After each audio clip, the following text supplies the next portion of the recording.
When 3 women vanish without a trace, investigators comb for clues and find themselves on the trail of a savvy serial killer.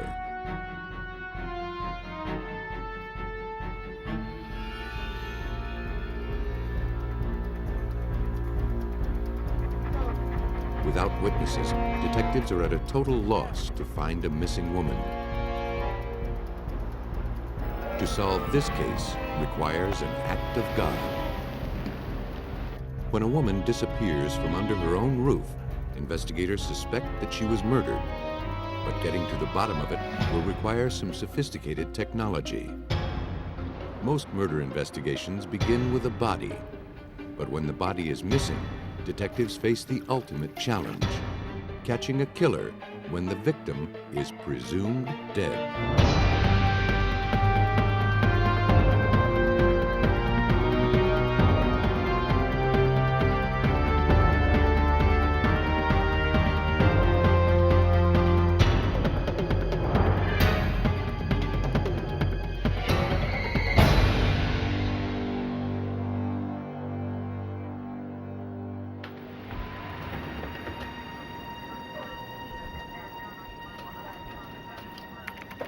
Tips hotline. It was a Monday, June 19, 1989, when police in the Kansas City suburb of Overland Park, Kansas, received a call from worried parents. Their daughter, 24-year-old Joan Butler, hadn't shown up for work that morning. She hadn't even phoned in. No one had seen her since early the day before. That's interesting because... Though she had been gone just over 24 hours, her parents were convinced something terrible must have happened to prevent her from contacting anyone. And in the town that he grew up in, Police agreed to check on her. that's a small town. When investigators searched Joan's apartment with one of her friends, they found no sign of her. And according to Detective Pat Hinkle, no sign that she planned on being away. No bags had been packed. Her makeup was still around the sink. No clothing appeared to have been removed from the apartment, so the only thing missing was Joan. They learned that Joan had spent Saturday night with her girlfriends. Yeah, they're great. At 4 a.m. Sunday, she went home. I love you? That explains it. Thanks again. I'll call you tomorrow. That was the last time they saw her. Joan Butler wasn't the kind of person to leave without a word. She saw her parents at least once a week and socialized often with her friends. She wouldn't miss work without good reason.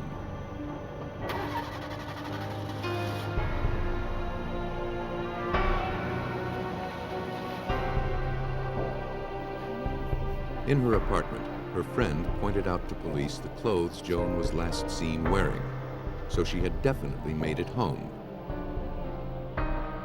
But her purse, wallet, and her car were missing.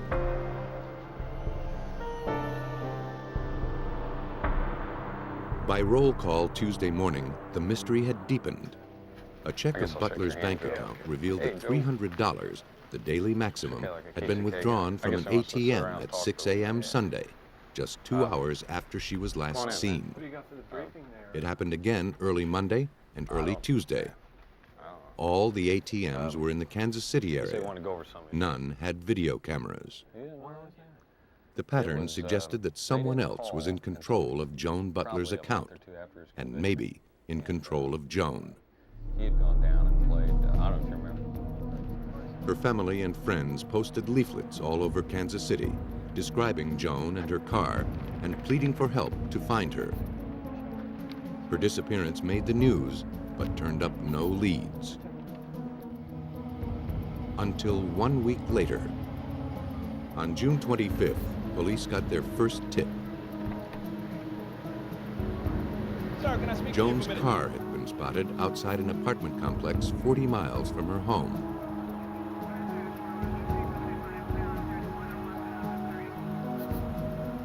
The man with Joan's keys told the officer that he borrowed them from his buddy inside. The officer suggested they go in and sort things out. The suspect began to escort the officer inside, then took off.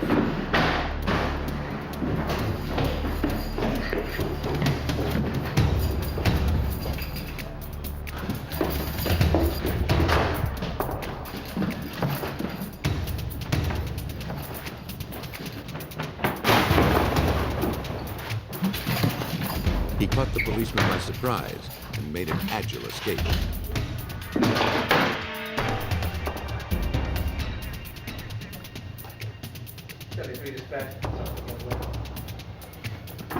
The officer learned that the fugitive was a painting contractor named Ricky Cho, and the men were his crew. They also told him that Cho recently started driving a new red car, Joan Butler's car.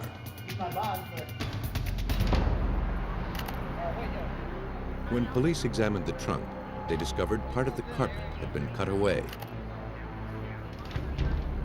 They also found a dark stain. They presumed it was Joan Butler's blood. According to Detective Hinkle, if that were the case, it would prove that she hadn't left of her own free will. Any experienced officer would then suspect that possibly the trunk had been used for the storage of the person who belonged to the car, you know, the missing person. Investigators couldn't be certain it was Joan's blood without having a sample from her to compare it to. They hoped a new forensic technique called reverse paternity could help them. It works on the theory that a person's DNA shares the same traits as the DNA of her parents. By taking a close look at both parents' DNA, investigators could estimate what their children's DNA might look like. Blood samples would have to be taken from Butler's mother and father. Then the DNA from the blood found in Joan Butler's car would be extracted and compared. The meticulous process would take weeks. Unicorn. While awaiting analysis of the stain, detectives ran a background check on Ricky Cho. The name turned out to be an alias, one of many. His real name was Richard Grissom. He was a 28-year-old ex-con with a rap sheet almost as old as he was. Utility to Heather Keaton of Shawnee. His criminal background included a history of forgery, a history of auto theft, and a prior conviction of homicide, in which he killed an elderly woman in the city of Leavenworth, Kansas. He was charged as a juvenile in that crime and served only a few years before he was back on the street. Grissom's father was African American and his mother was Asian, giving him a striking combination of features that allowed him to drastically alter his appearance. Throughout a decade of crime and disguise, he had evaded capture.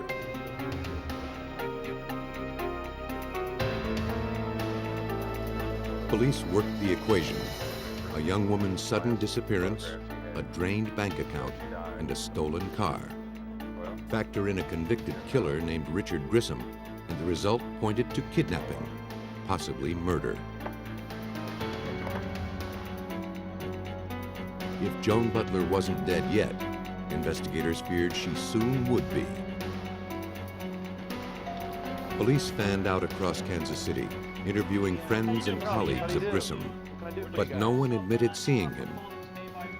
After Joan Butler's bank account was emptied, her trail evaporated too.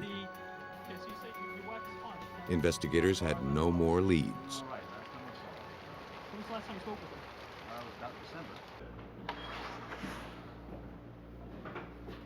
Then, on Monday, June 26th, David Roosh received a message that his daughter Christine was sick and wouldn't be coming into his optical lab where she worked.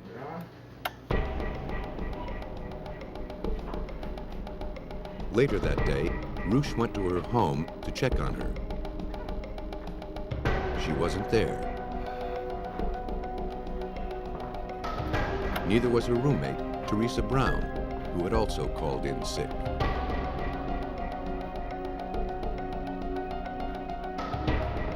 Christine's car was gone. Neither woman had checked into a hospital, and none of their friends had seen them. The women seemed to have simply vanished. Good day. The next day, their families filed missing persons reports. Hey, you're Gotta here. go out and you got to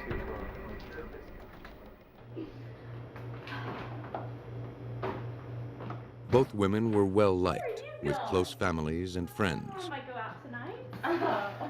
Don't think so. Christine, age 22, enjoyed working at her dad's shop. Teresa, also 22, had saved enough money to enroll in college. Neither woman had any problems to speak of, and neither was the kind to shirk her responsibilities. Their behavior, like the mess in their home, was out of character.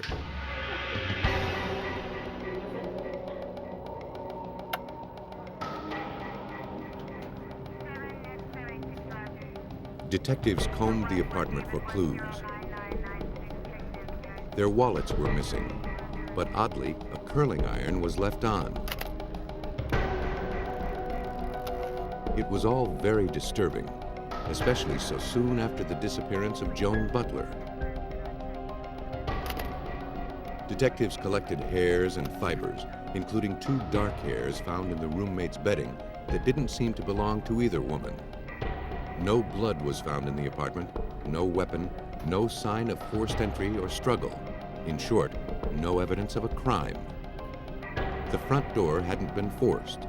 If there had been an intruder, it was either someone the women knew or someone with a key.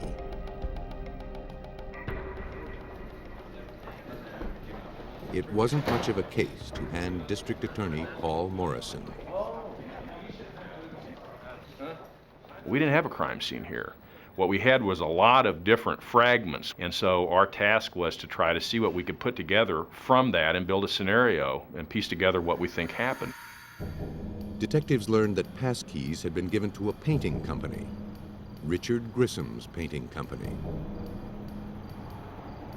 What began as a missing persons case now looked like a spree of kidnappings.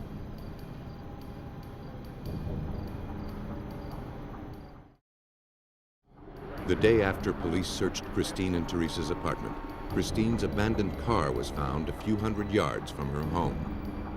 On the driver's side fender were fresh flecks of blue paint, but inside they found no viable clues. Later, a check of the roommate's bank records showed another sinister parallel with Joan Butler. Their accounts were quickly drained through multiple transactions. But if investigators hoped to link Richard Grissom to the missing women, they'd need solid proof. It surfaced in the lab when the dark hairs found in the roommate's bedding were analyzed. The hairs proved to be of African Asian origin, like the suspect. That wasn't the only link.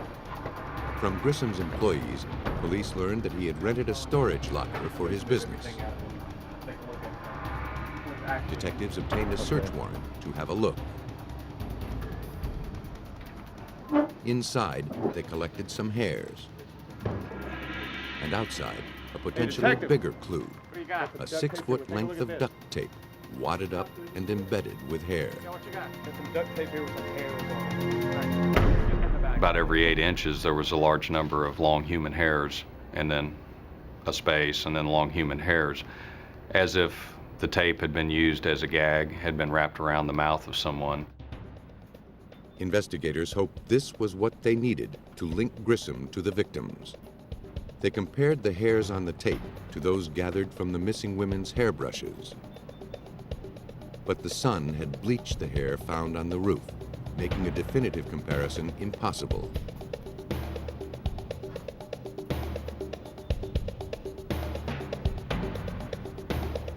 That, along with the gag, suggested she had been held there against her will. The discovery raised more questions than it answered. Why was there no sign of her roommate, Teresa Brown, or of Joan Butler? Where were the women now? While investigators pondered these questions, the case progressed on another front.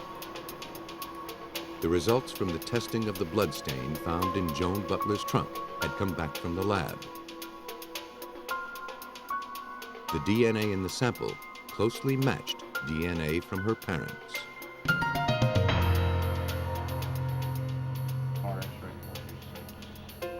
Physical evidence now linked Grissom to 2 of the 3 victims. Their whereabouts and Grissom's remained a mystery.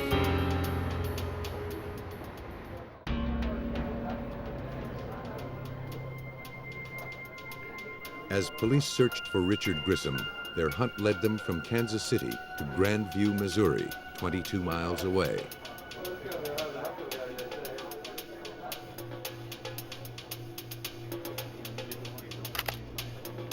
Grissom's own car was found abandoned in a parking lot. It was taken to the police impound lot, where detectives spent 5 hours processing the incriminating contents. They found false IDs and stolen credit cards, some belonging to Christine Roosh and Teresa Brown. Police also found keys to their apartment, to the home of Joan Butler, and dozens of others.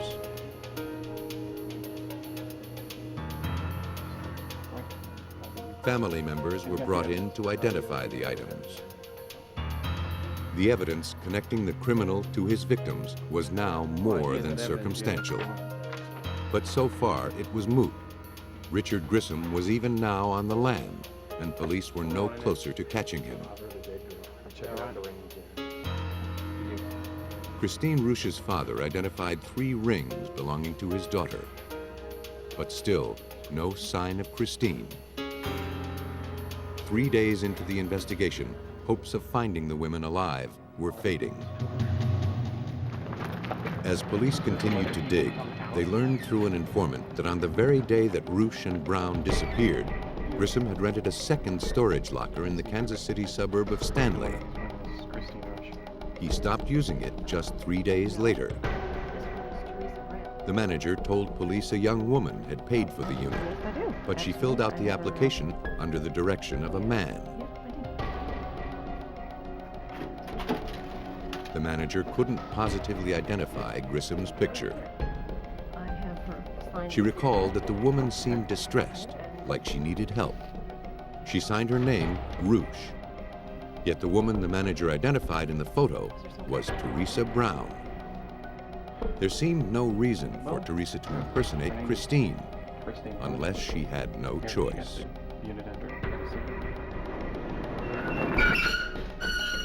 Detectives searched the locker, but found no signs of violence or other leads. Then, on their way out, they spotted something familiar: blue paint. This storage facility had a computerized gate access where you have to drive up, punch in a series of codes, your PIN, if you will, and then it would allow you entry into the storage facility. The poles were set rather close to the touchpad, and it was apparent that several cars had run into these poles in the past. The paint was similar to the paint found on Christine's car. Police took chips from the poles and the vehicle and sent them to the Johnson County Crime Lab, where forensic examiner Gary Dirks analyzed them. The question paint chip displayed no differences when compared against known paint that was removed from a blue concrete pole beside the storage shed that Richard Grissom rented. The blue chip helped police paint a picture of what might have happened in the storage shed. Our belief of the coming and goings from this storage facility was that that's where he was hiding out. That's where he was hiding from the police, and that's where he most likely was hiding Christine Roosh and very possibly Teresa Brown. As Kansas City police continued their search for 3 missing women, a final clue turned up on the other side of town, courtesy of an 18-year-old Good Samaritan. He was on his way home from work when he spotted something on the roadside. It seemed someone had lost their valuables: a checkbook, credit cards, receipts, and other papers. The young man decided to contact the owner. Her name was Christine Roosh.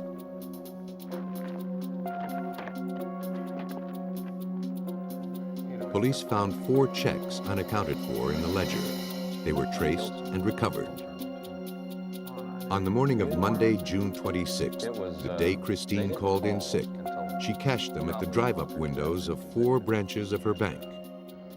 Within an hour, her account was emptied of $2,400. None of the transactions were filmed, but police believed Grissom was with Christine. You can look at her checks as she signs them that morning. Clearly, Christine Roosh, very steady, legible handwriting.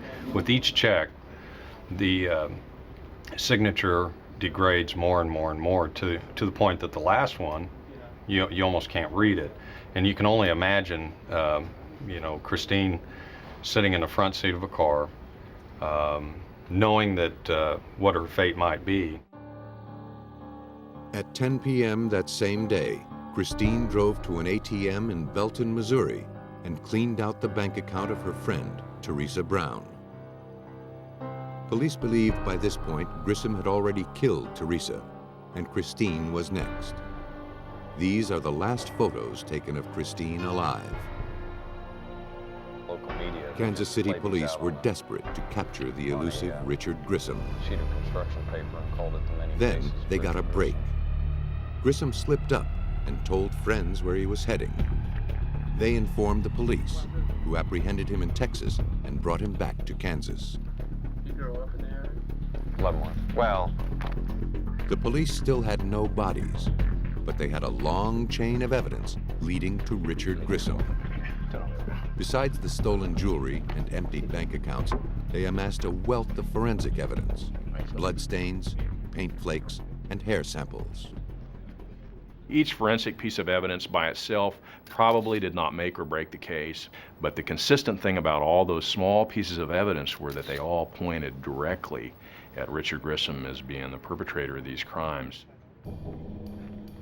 On November 4th, 1990, Richard Grissom was convicted of kidnapping, robbery, theft, fraud, and murder. He's serving multiple life sentences in the Kansas State Prison.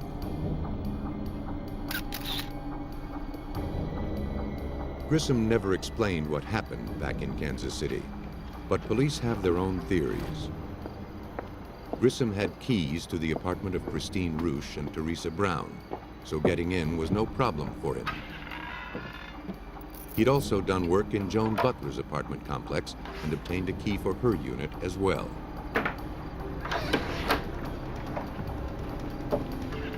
To this day, the whereabouts of the missing women remains a mystery, closely guarded by Richard Grissom. I think Grissom is a true power freak, and I believe that this is his last act of defiance, that he was able to get over on the police, be able to prove that he is superior in some manner, because the investigators have never been able to find the bodies, and I think that's his last card. A determined, experienced killer can tax a police department's resources, but so can a killer who acts on impulse. Elizabeth, New Jersey is an industrial town and a residential suburb of New York City. Like any city, it has its share of crime, and its police force is trained to handle whatever might come up, through deadly force or shrewd detective work. Once a criminal is in their sights, they don't give up.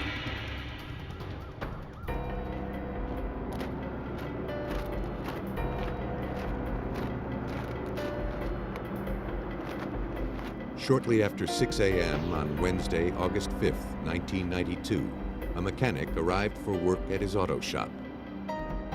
He spotted a car parked out front that didn't belong there. He found out the owner was Karen Sherrier. He phoned her to pick up her car, but her parents said she wasn't home. They hadn't heard from her in 2 days.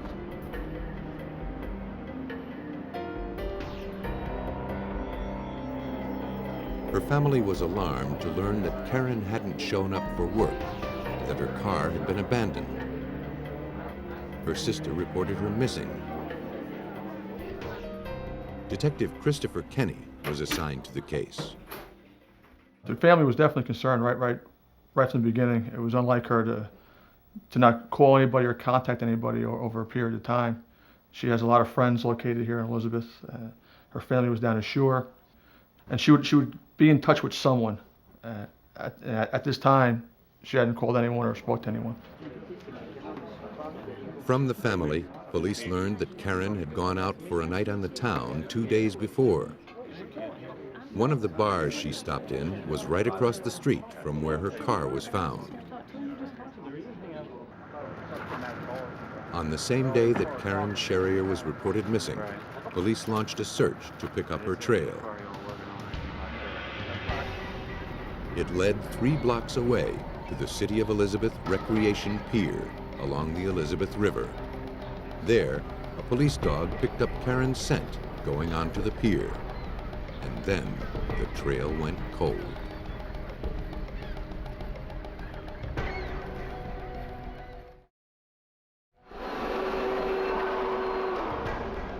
The search for Karen Sherrier took New Jersey detectives back to the last place she was seen, the bar across the street from where her car was parked. The owner and one of his customers recalled seeing Karen early on the morning of Tuesday, August 4th. She was with a man named Joseph Zabita.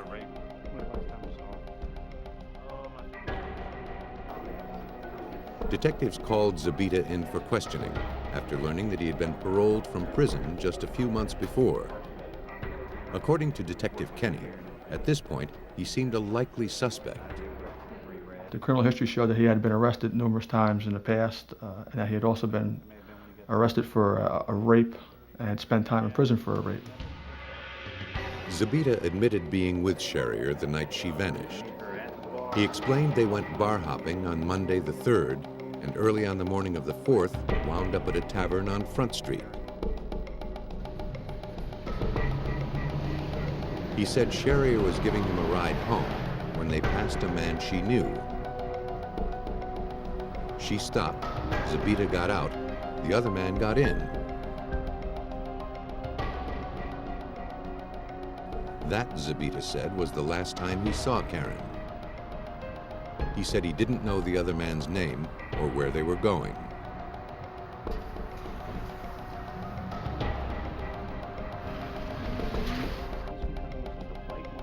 During the interview, detectives noticed a crescent-shaped bruise on Zabita's arm. He explained he had caught it in the tailgate of a pickup truck. That's a bolt. He allowed the detectives to take photographs for the record.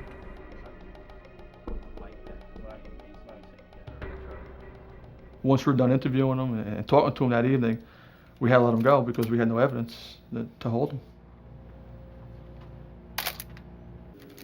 Still, detectives didn't buy Zabita's story. The bruise on his arm looked a lot like a bite mark.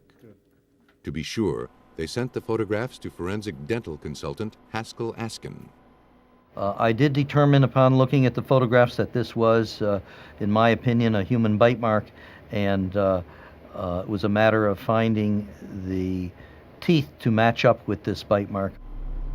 If Karen Sherrier made that mark, it would prove that more went on than Zabita admitted. But to match the teeth that made the mark, investigators still had to find Sherrier. The next day, they were back on the waterfront. This time, they brought along an officer from the New Jersey State Police Missing Persons Unit. Again, the search was futile. With no word from Karen Sherrier and no reason for her to disappear on her own, investigators had to assume she was dead. Detective Kenny had no motive, no evidence, no body, and no case. Still, he kept his suspect in his sights. Zabita was the last person seen with Karen Sherrier. We would call Mr. Zabita in, we would speak to him, talk to him again. He stayed to his story, basically, and We spent about 3 months just trying to find Karen Sherrier's body. Police had tried everything, from interviewing witnesses to tracking with bloodhounds, and had come up empty. The victim's family applied pressure to keep looking. Karen Sherrier's family and friends came to us and they requested that we do a search. They wanted to do a search. They felt like they wanted to do something to try to find her. They told us they would go out, they would make up flyers, they would get volunteers. Investigators agreed to one more search. But then, Mother Nature intervened. The worst storm in a century walloped the New Jersey coast, churning up the entire Elizabeth River waterfront.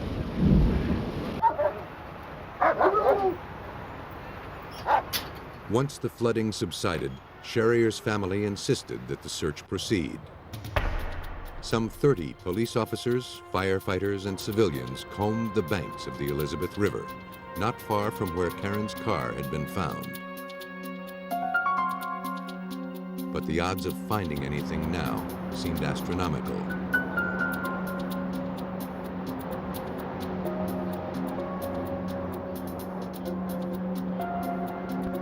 They searched all day without turning up anything. Then, near the railroad bridge, a searcher noticed something in the weeds a few feet from the water's edge. He'd found a human skull. It was apparently washed up by the storm, then left behind as the waters receded.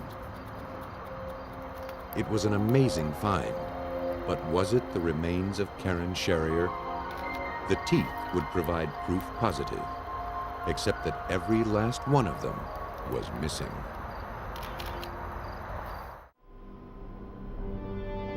The search for Karen Sherrier turned up a skull in the Elizabeth River, but without the teeth, the first solid clue seemed utterly useless. Investigators brought Haskell Askin back on the case to apply his expertise. His first finding was unsettling. Examination of the skull suggested to me that the teeth had been forcibly or traumatically removed from the skull. Even though the teeth were missing, Askin found distinguishing traits in the skull. The shape of the sockets where the teeth had been, the shape of the roots, and a distinctively shaped bone along the sinuses. Askin then compared his findings to skull x-rays taken by Sherrier's dentist. There was no doubt in Askin's mind. The skull was Karen Sherrier's. Armed with these findings, detectives returned to the Zabita household and served an arrest warrant on Joseph Zabita.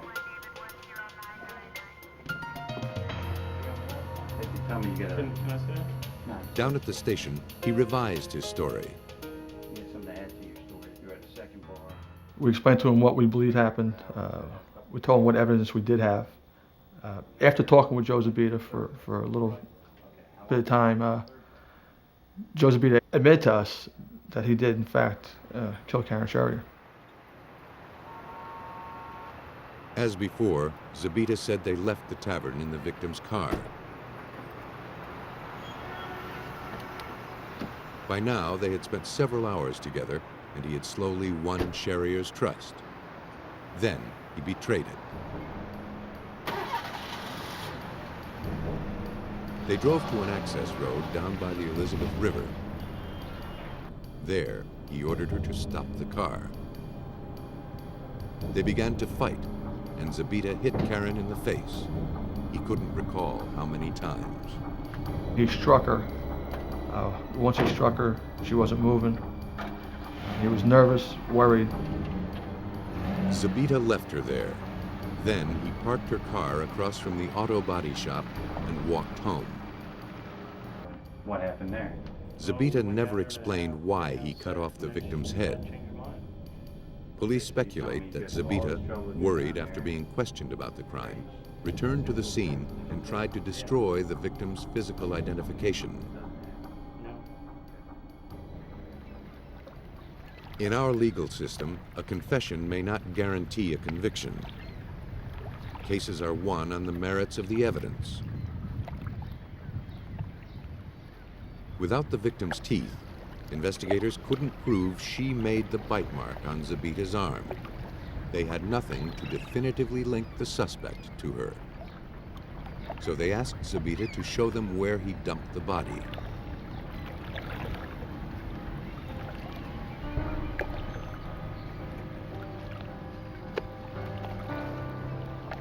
Police divers never found the remains.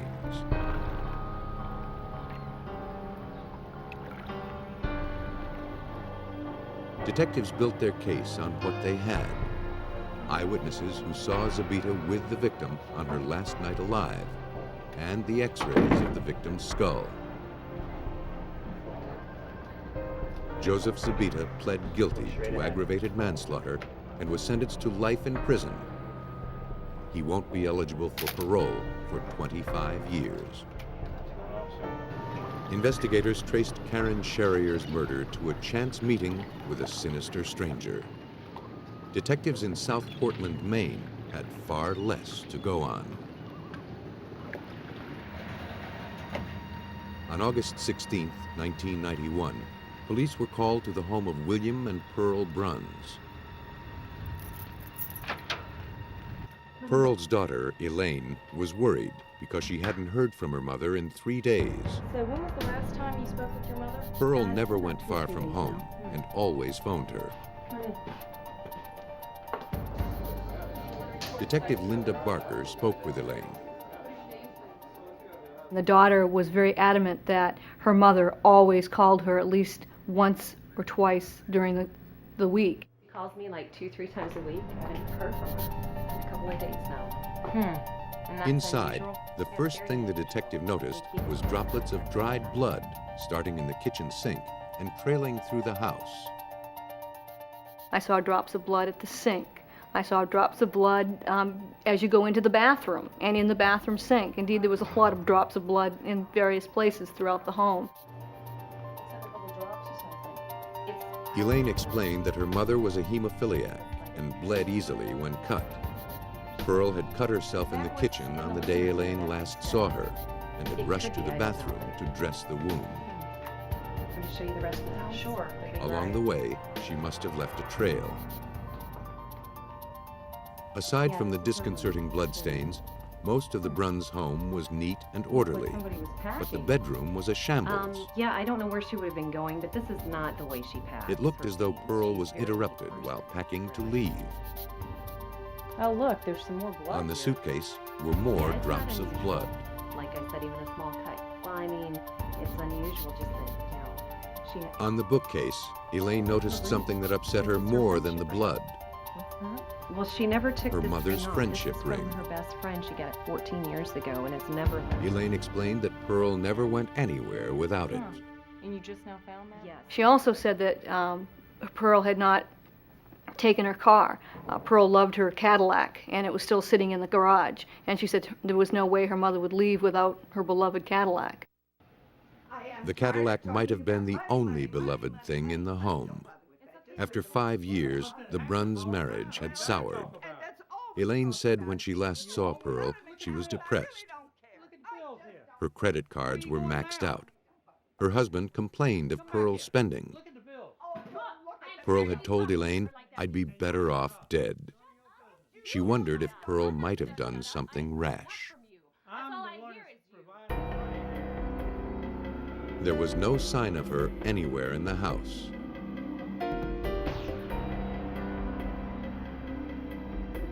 The one place the Portland police hadn't looked was a place Pearl rarely ventured: the cellar.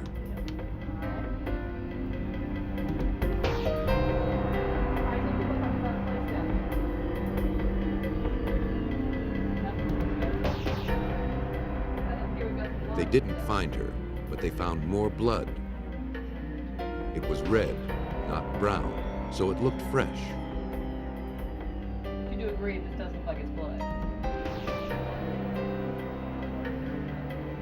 With Pearl nowhere to be found, the logical person to question was her husband, William.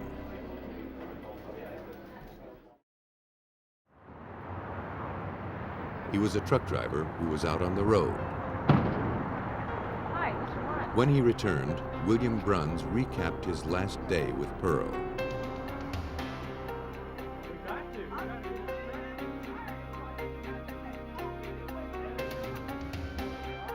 After Elaine left, he said, an argument broke out over the same old thing: money. Around 6 that evening, he left the house.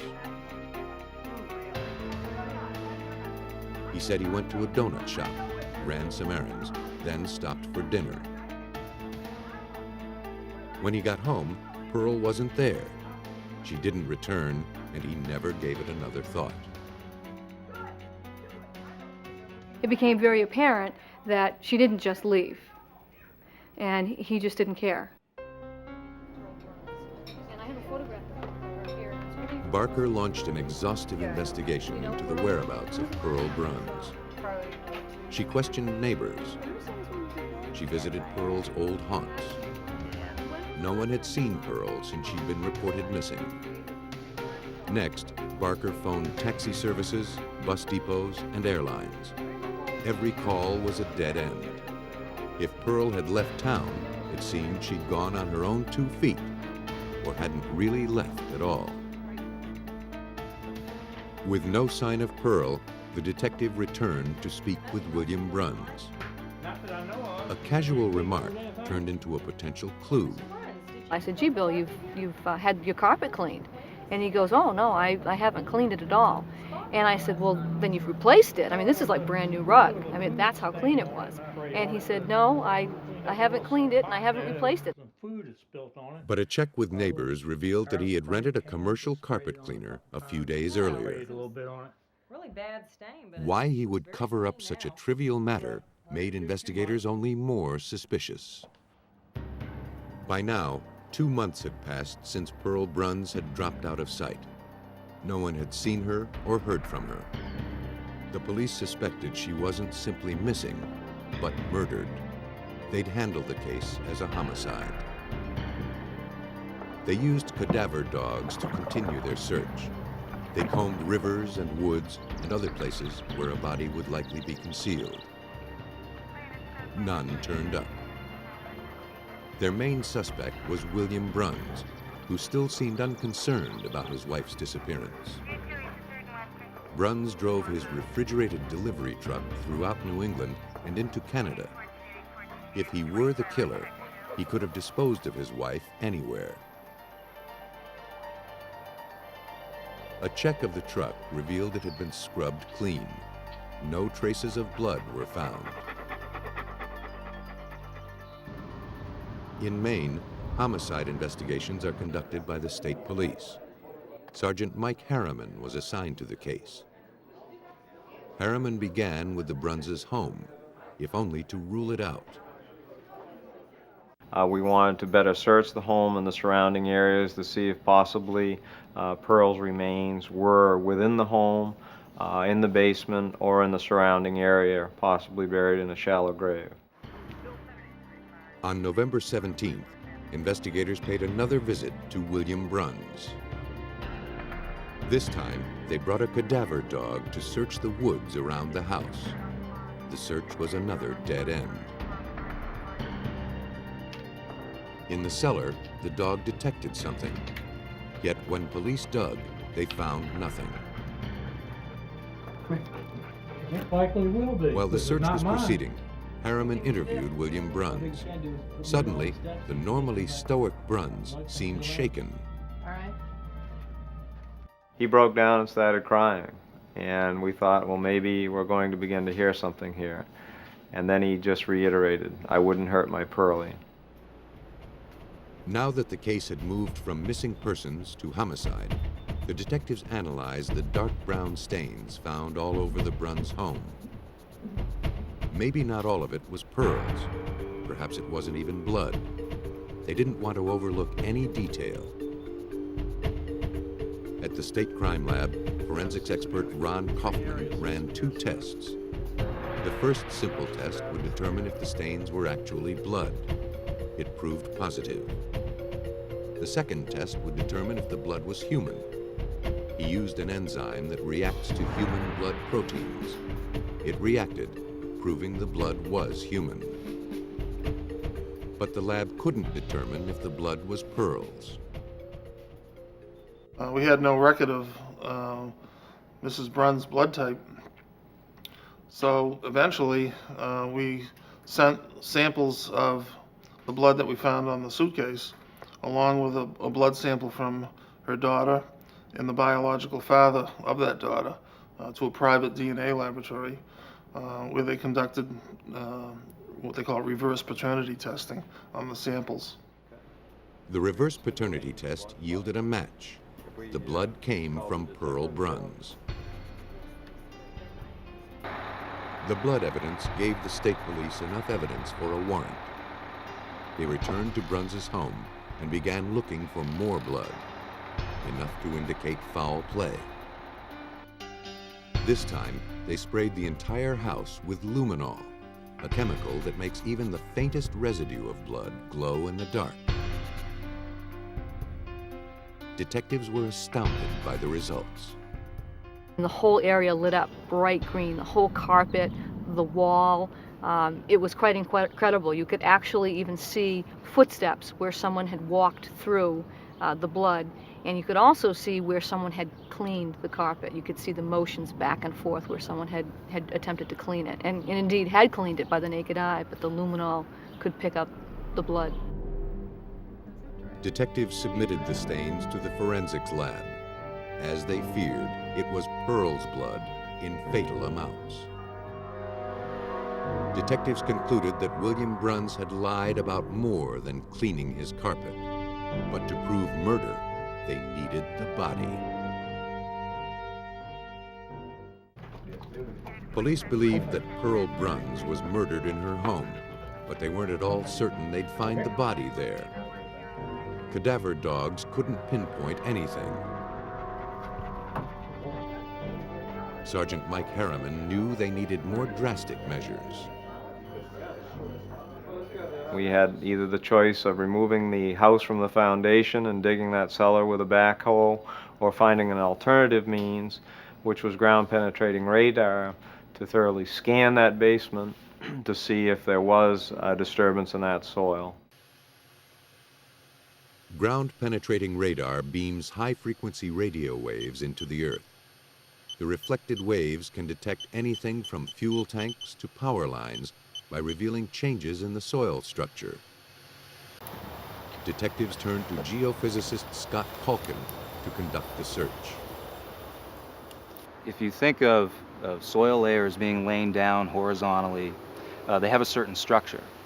And if that structure is compromised by a shovel, a backhoe, somebody digging, the soil structure, again, is destroyed. If anyone had dug in the Bruns' cellar, GPR would reveal it. On the morning of September 11th, detectives returned with another warrant. The GPR made pass after pass across the dirt floor. We have one depression. About 90 minutes into the survey, the GPR detected an anomaly, a spot where the soil was disturbed.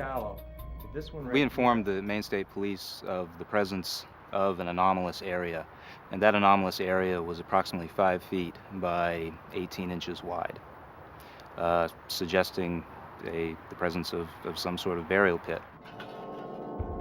Something was down there. The digging began.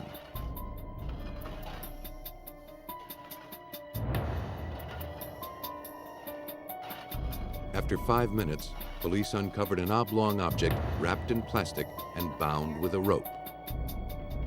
It was a human body. The body was taken to the medical examiner's office for autopsy. On one arm, they found a wristwatch with a name engraved, Pearl Bruns.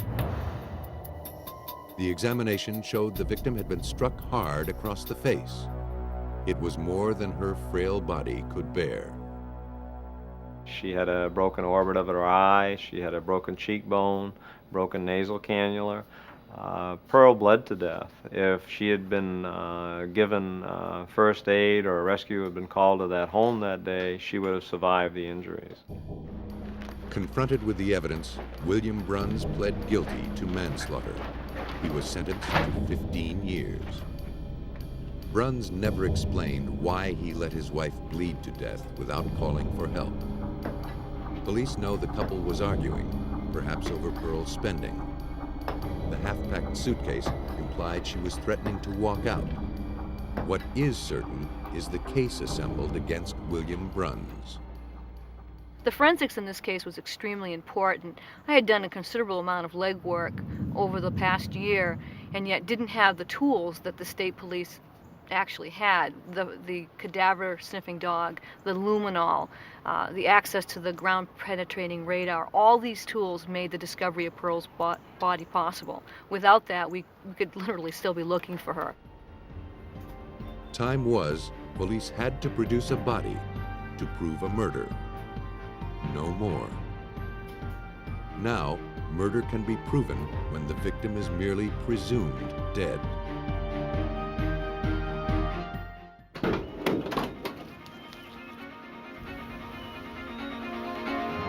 Police investigating the disappearance of a woman in Iowa close in on a suspect. But to prove murder, they must identify a severed torso pulled from the Mississippi River. In Ohio, a grave is unearthed at a construction site. A makeshift coffin and human bones are all investigators have to lead them to a killer. An Illinois state trooper makes a gruesome discovery on the side of the road. Investigators must make their case from the unknown victim's teeth. Some killers believe that they have left no trace of themselves or their victims behind. But forensic scientists have found ways to decipher a killer's calling card by reading clues written in bone.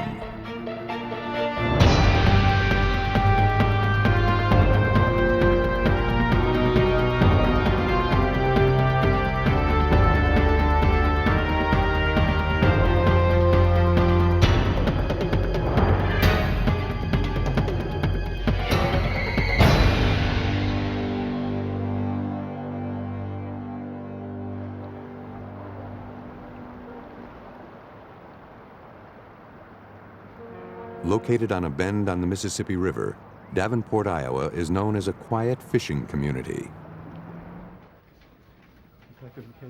But on March 18, 1983, police were visited by a concerned citizen named Marianne Roth.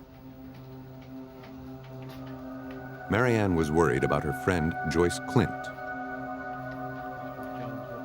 They had spoken on the phone earlier in the morning and had made plans to spend the afternoon together. But Joyce hadn't shown up. Joyce had been under a lot of stress in recent weeks. Her marriage was in bad shape, and she and her husband, Jim, were considering divorce. I don't think so. Marianne described Joyce as a dedicated mother, not the type to simply run off without a word. For the sake of their son, Bart, Joyce had tried to keep the marriage together. But she wasn't naive.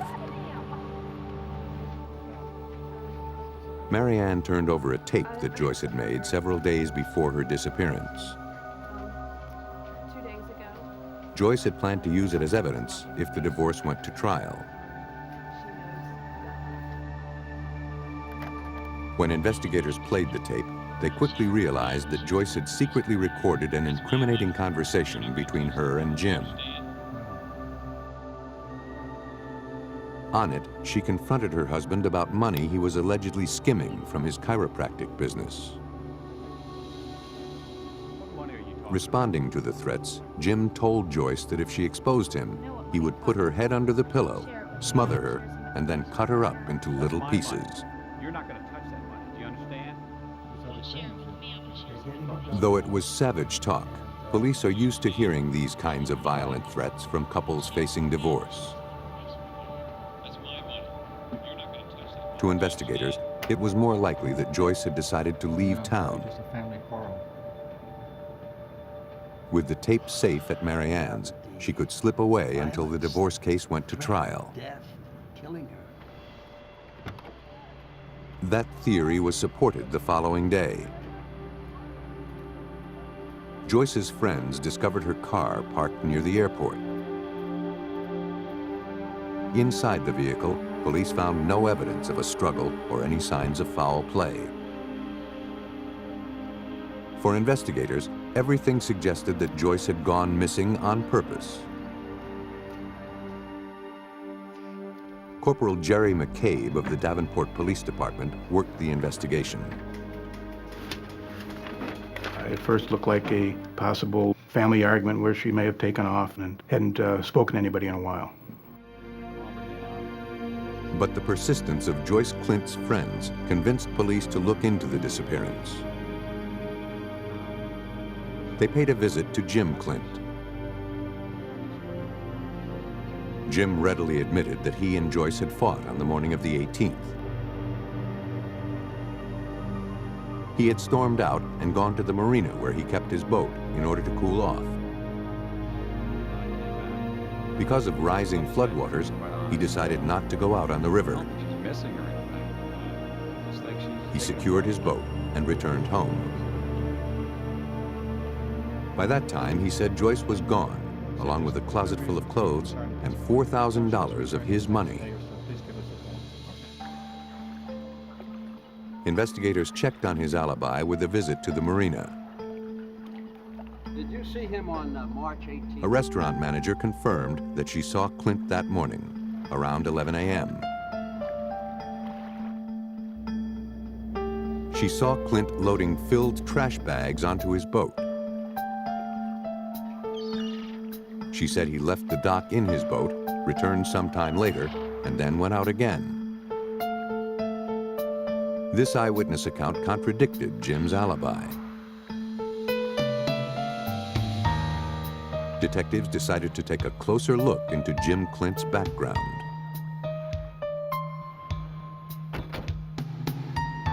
Jim Clint's drinking and philandering were well known in the small community of Davenport. Police learned that he had been having a blatant affair with one of his patients. Hoping to learn more, investigators tracked the woman down. She told investigators that on the day of Joyce's disappearance, Jim had invited her over around noon. He had a surprise. He said that Joyce agreed to a divorce and had left town. Now they could finally be together. Joyce's threats to expose Jim's alleged embezzling, coupled with the information about his extramarital affair, gave investigators reason to believe that Jim Clint had motive to kill his wife. But without any hard evidence that a crime had been committed, it was still just speculation.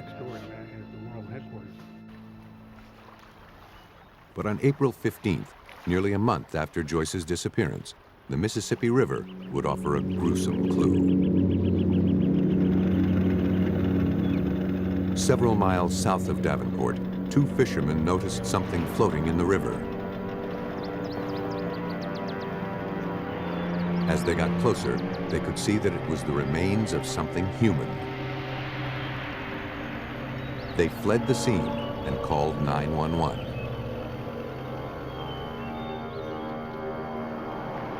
Investigators responded to the riverbank and pulled the body from the water. It was a female torso, severed just above the navel and just below the tops of the thighs. For even the most seasoned detectives, the scene was difficult to comprehend. A limited autopsy determined that the victim was a Caucasian woman who'd been in the water anywhere from 2 weeks to 4 months. The cut marks appeared to have been made by a chainsaw with a 5/16 of an inch chain. Mindful of the violent threats Jim had made on the tape, investigators believed they had found Joyce Clint. But they were a long way from proving murder. To make their case, they would first have to identify the remains. And that wouldn't be easy.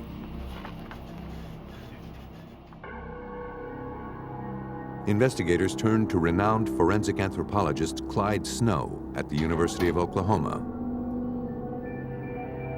His approach is simple. And basically what we try to do is look at the skeleton, all 200 bones and 32 teeth,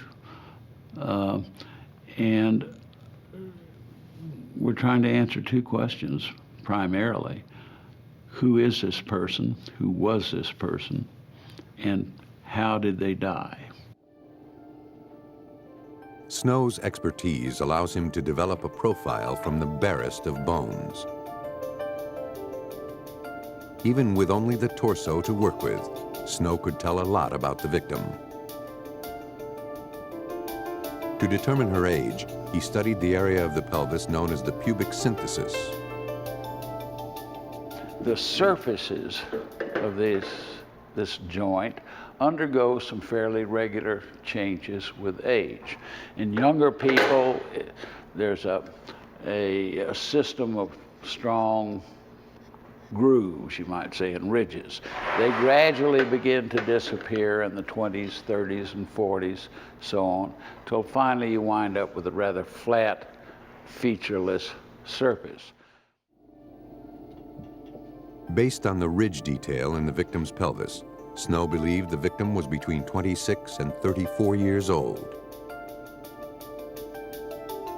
Next, he studied the dimensions of the remaining leg and hip bones and calculated that she was between 5 feet and 5 feet 6 inches tall and weighed between 125 and 140 pounds. Even though Joyce Clint fit those measurements, police soon learned that so did dozens of other missing women.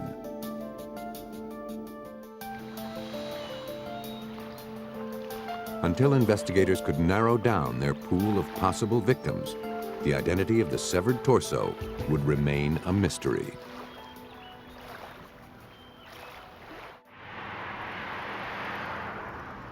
Police in Davenport, Iowa struggled with two cases: the disappearance of Joyce Clint and the discovery of a severed torso pulled from the Mississippi River. They believed the cases were connected, and they believed Joyce's husband, Jim, was responsible. But until they could positively identify the remains, they couldn't prove murder. Using the description of the victim supplied by forensic anthropologist Dr. Clyde Snow, Davenport Police Lieutenant Dennis Kern began a computerized search of all missing women in the region. The computer returned the names of 17 missing women. Detectives were able to eliminate 8 of the women since they had disappeared after the torso was found. 2 of the women were ultimately found, and another 3 didn't match the physical description. When we were finished with 4 people, one of whom was Joyce Clint. With the investigation taking on a more narrow focus, investigators decided to pay another visit to Jim Clint. They returned to his home, this time with a search warrant. In his garage, they found what they were looking for: a chainsaw with a 5/16 of an inch chain, the same width as the cut marks on the body.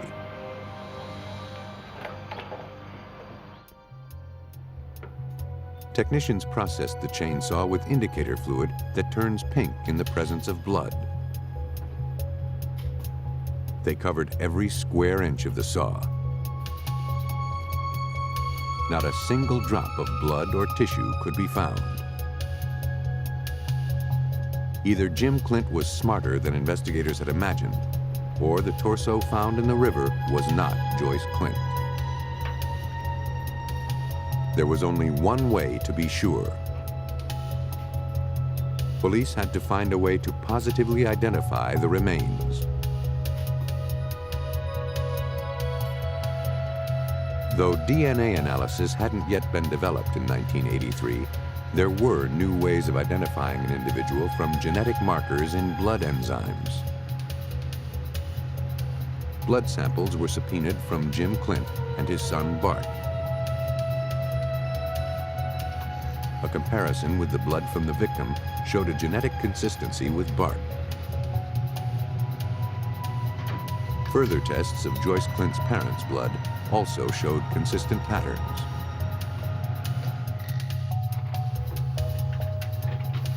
The genetic information on its own was not enough to establish identity. But out of the 4 unaccounted for women, only Joyce Clint matched both the physical description as described by Dr. Snow and the genetic description provided by the blood tests. The conclusion was unmistakable. Looking at the women that met these physical characteristics, what of those 4, what were the odds that any one of them would have matched the genetic picture? And the odds were infinitesimal. The torso belonged to Joyce Clint. And all of the evidence pointed to her husband Jim as the killer. There was a division of monies, properties, and that he was going to lose. He was going to have a lot of things taken away from him because she was done, fed up, ready to go. And the girlfriend motive was there. There were so many that he thought that were in his way of a happier life, you know. Jim was arrested and charged with the murder of his wife. Police believe that Jim executed his plan on the morning of March 18th.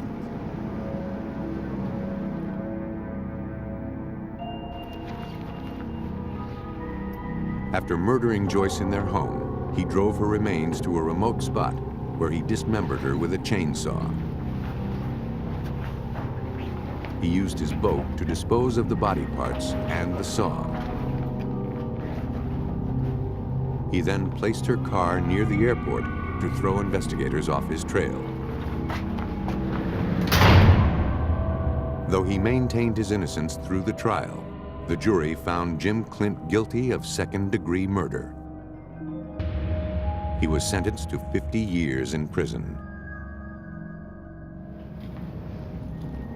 Jim Clint thought that dismemberment would keep himself and his victim from ever being identified.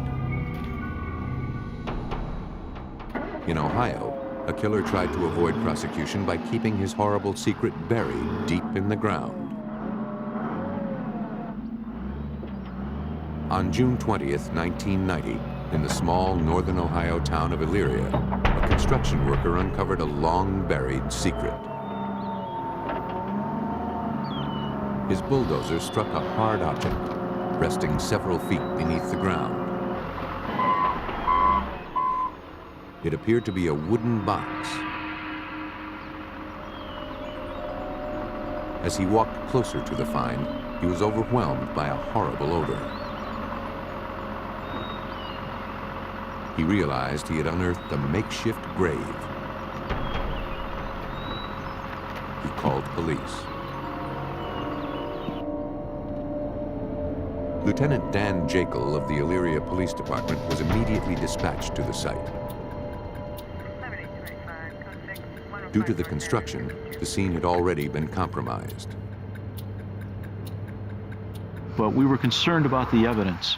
The evidence was being pushed down by the bulldozer. There are bits of pieces in wood that might have been carried 25, 30, 40 yards away, besides the initial scene that we had to protect. That wasn't their only problem. Rain clouds threatened to destroy possible trace evidence. With the site now exposed, they would only have this one chance to get what they needed. To preserve any potential findings, investigators had to treat the scene like an archaeological dig. sifting through the earth for stray bullets, jewelry, or other identification with deliberate precision.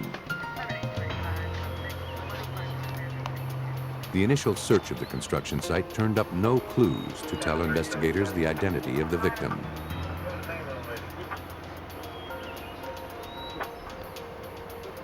After several hours, the badly decomposed body, wrapped in garbage bags, was hand-dug from the grave.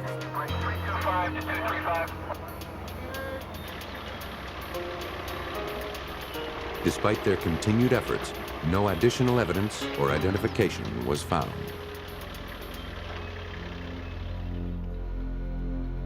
Police needed to know who was in the grave before they could figure out how he or she got there. For help, investigators called on distinguished anthropology professor Dr. Owen Lovejoy at Kent State University. I went out and examined the body and collected some materials, the purpose of which was to provide as many details about that individual in life as I could. From the condition of the pelvis, examiners were able to determine that the body was a female, somewhere around 28 to 30 years old. An examination into the shape and proportions of the skull told them that the victim was Caucasian.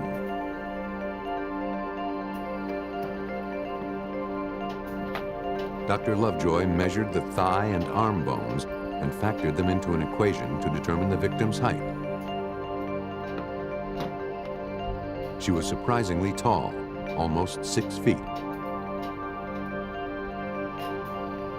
Dr. Lovejoy had provided investigators with their first glimpse of how the victim appeared alive. It was now up to them to discover her identity. Detectives started by looking into unsolved missing persons cases. But in all of those cases, none of the missing women fit the description of the buried body. Investigators turned their attention to the only other piece of evidence. Though it seemed like a long shot, they called in a draftsman to measure the fractured pieces of the makeshift coffin and render a detailed illustration of it. Investigators turned the illustration over to the local paper, along with the description of the unidentified woman. Days later, a woman called to say that she thought she recognized the makeshift coffin. The woman remembered admiring the piece in her friend Sandra Stuller's apartment. Again, we talked on the phone. She told police it had been over 3 years since Sandra disappeared without a goodbye. She wasn't able to offer any speculation on what happened to her old friend, but she was able to give police a valuable piece of information. Like the woman found at the construction site, Sandra Stuller was 6 feet tall. Though still unsure that they'd identified their victim, it was the investigators' only lead. Detectives tracked down an aunt and uncle of Sandra's living in the area. Like the witness who identified the chest, they hadn't seen their niece in the past 3 years. The relatives said that shortly before they lost touch, Sandra had rekindled a relationship with her ex-husband, Doug Hartman. He had been a loving and supportive husband at first, but as the years went by, he grew abusive. Sandra eventually left him, but Doug wanted her back, and against the wishes of her relatives, she decided to give him another chance. And the family told Sandra, this is a bad move. You should not go back to Douglas Hartman. In fact, if you decide to do that, you're no longer part of this family. But Sandra stuck with Doug, and the family severed ties. Well, I appreciate it. If you hear from her They hadn't heard from her since. Now, investigators needed to pick up the story where the aunt and uncle's account left off.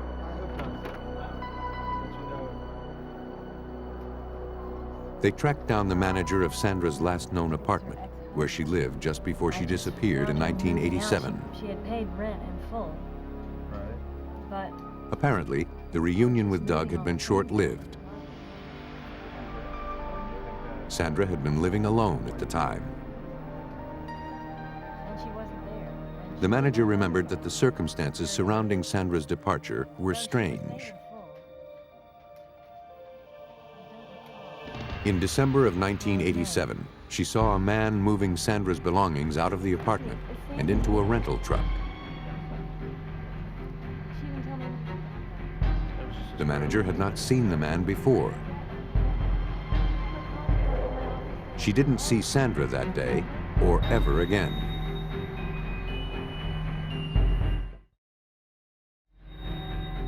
Sandra had abandoned her apartment without a word. Investigators suspected the man moving Sandra's things was Doug Hartman. To prove that theory, they went to the truck rental agency.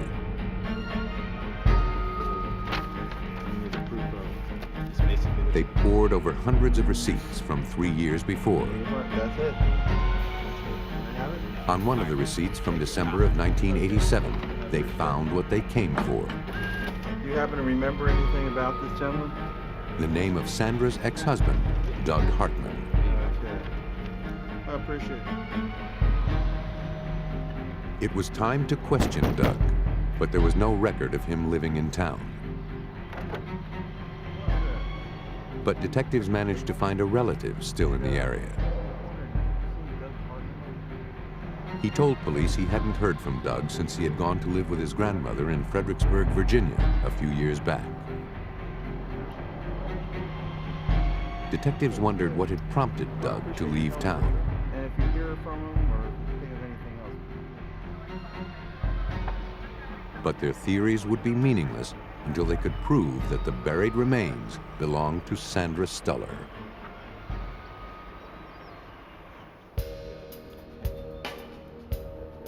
Detectives in Elyria, Ohio, believed that the body and the makeshift coffin unearthed at a construction site belonged to Sandra Stuller. And they suspected that her ex-husband, Doug Hartman, had put her there. Word of the investigation into Sandra Stuller's whereabouts spread quickly. A local bank manager contacted detectives. He, too, had been searching for Sandra. She had stopped paying rent on a security deposit box.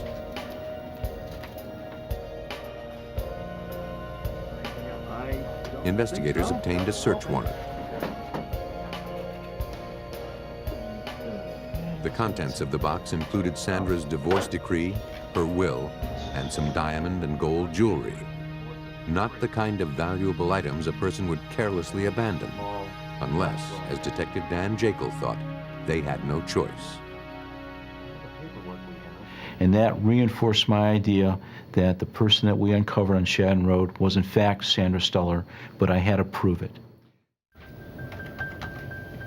Detectives were running out of ways to accomplish that goal. Desperate for any information, they plugged Sandra's Social Security number into a law enforcement database. They got a hit. Sandra had been in a car accident shortly before she disappeared. The report mentioned that she had been taken to the hospital for treatment, which included X-rays. It was the break detectives were looking for.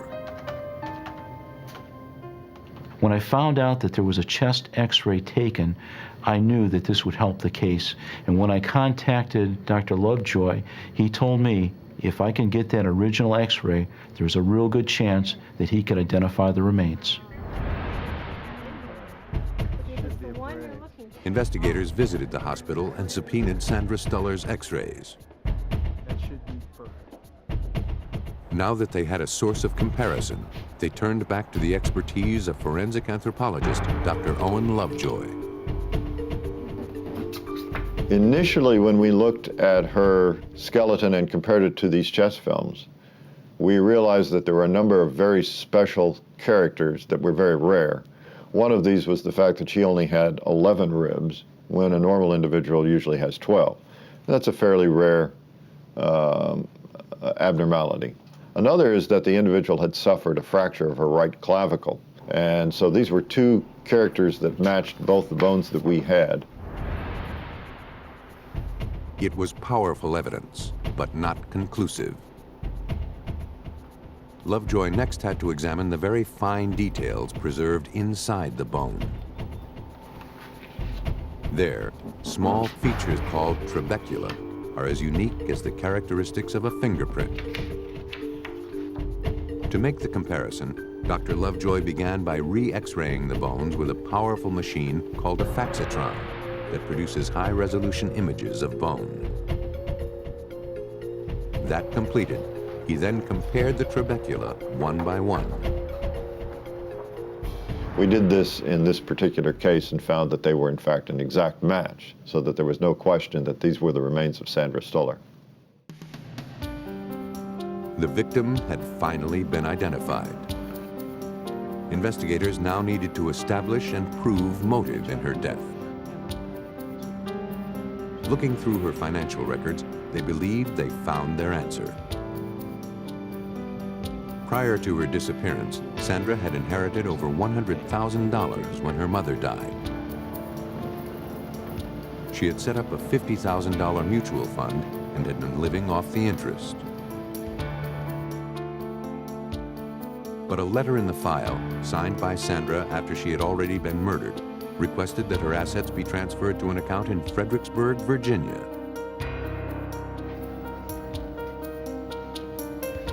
That account was in the name of Doug Hartman.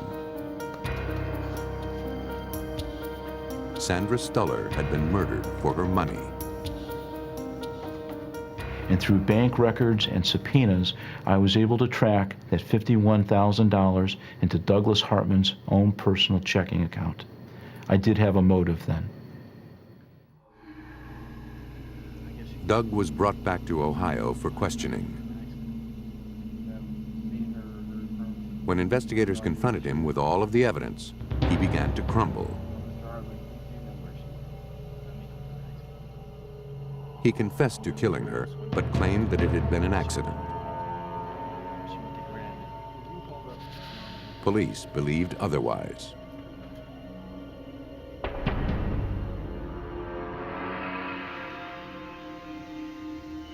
After murdering Sandra and burying her body, Doug fled to Virginia, where he had all of her assets transferred into his bank account.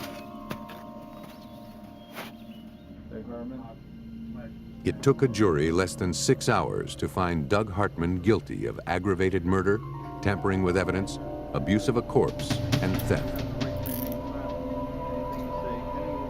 He was sentenced to life in prison.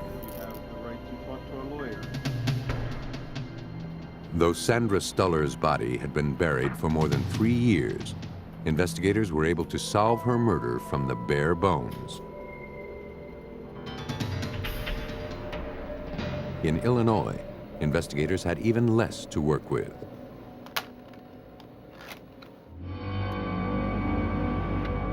Stretching from Chicago to Springfield, I-55 is one of the most heavily traveled highways in Illinois. State troopers regularly cruise its length, hunting down speeders.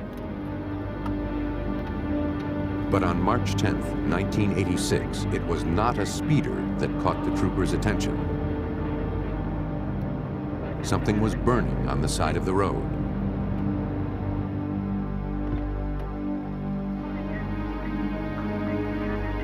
As the officer approached, he thought it was a mannequin that had been set on fire. But as he got closer, he realized it was something far more disturbing.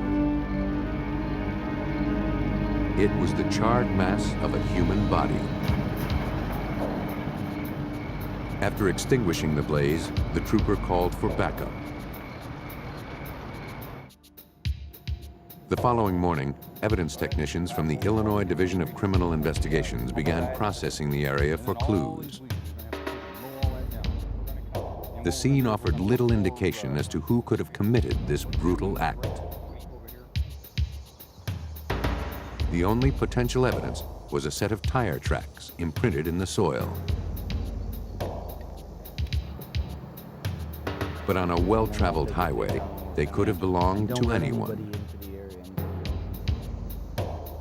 Technicians made a plaster mold of the tread marks in the hopes a suspect would emerge and could then be placed at the scene. But finding a suspect would be difficult, if not impossible, until detectives could identify the remains.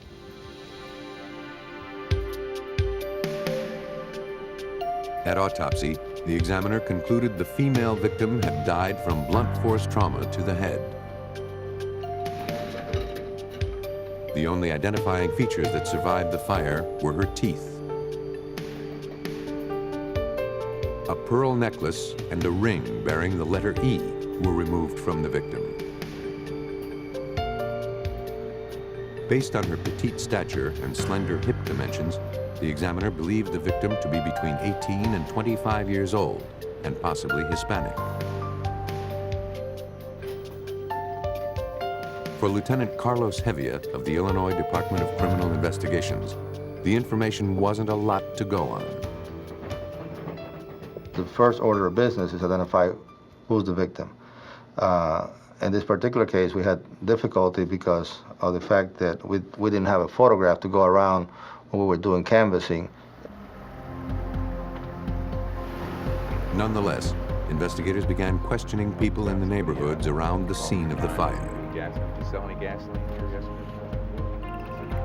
One clerk at a nearby gas station remembered selling a can of gasoline the night before. He helped investigators come up with a composite.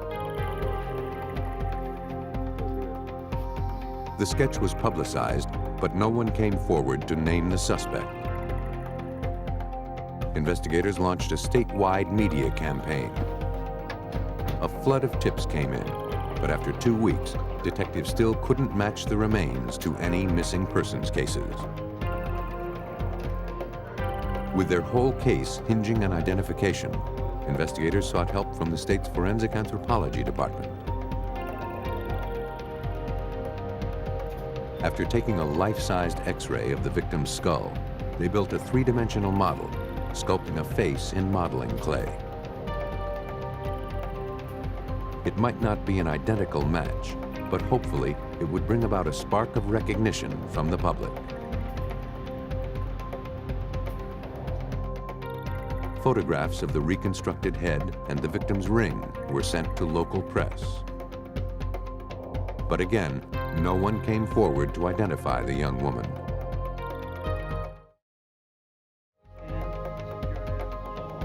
Now, several weeks after the murder, chances of solving the case were dwindling away. A methodical killer still walked the streets.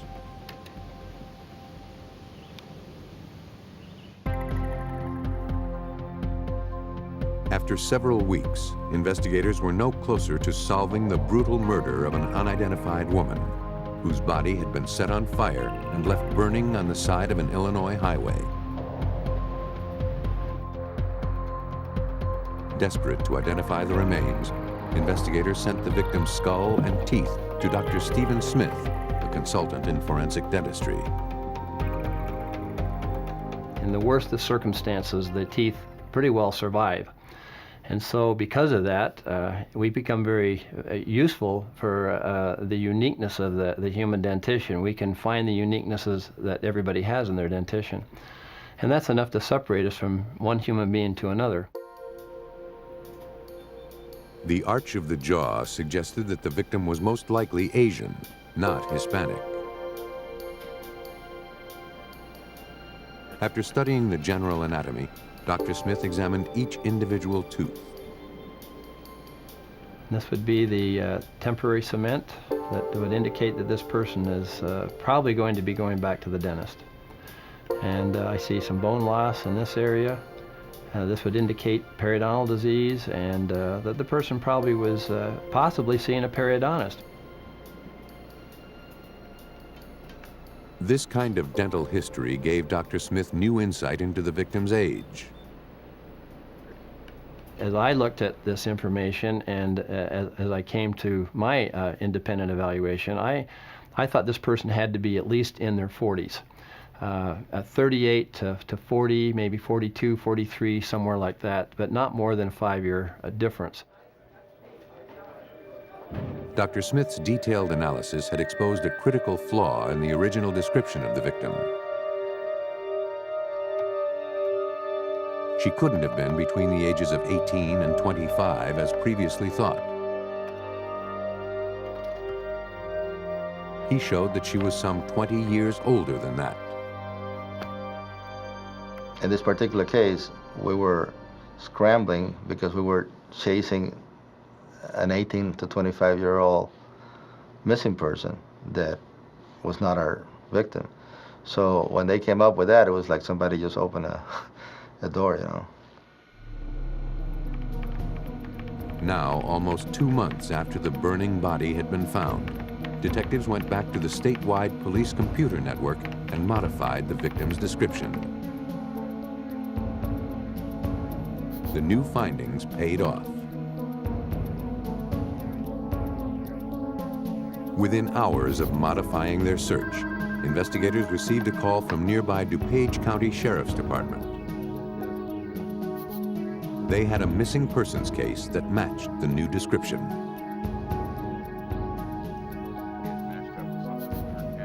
Illinois State Police met with DuPage County Sheriffs to discuss the case. They learned Erlinda Anderson was a 43-year-old housewife reported missing by her sister in early March. Born in the Philippines, she'd come to the United States to marry her husband, William. The fact that this victim's name began with the letter E led investigators to believe they were on the right track. All right, thanks very much.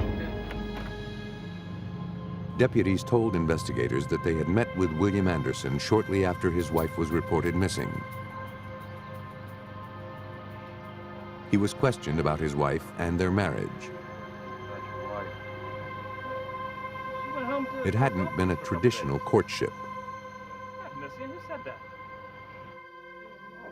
During the interview, Anderson admitted that he'd met Erlinda through a classified ad. She was looking for an American husband. He was looking for companionship. The relationship started well, Anderson said. She seemed very happy with the comforts of middle-class America. But as the marriage wore on, Erlinda became very homesick.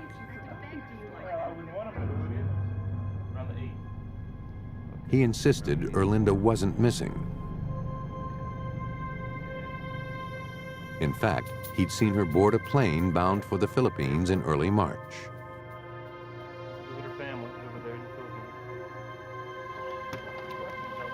Following up on William Anderson's story, DuPage County investigators questioned Erlinda's friends.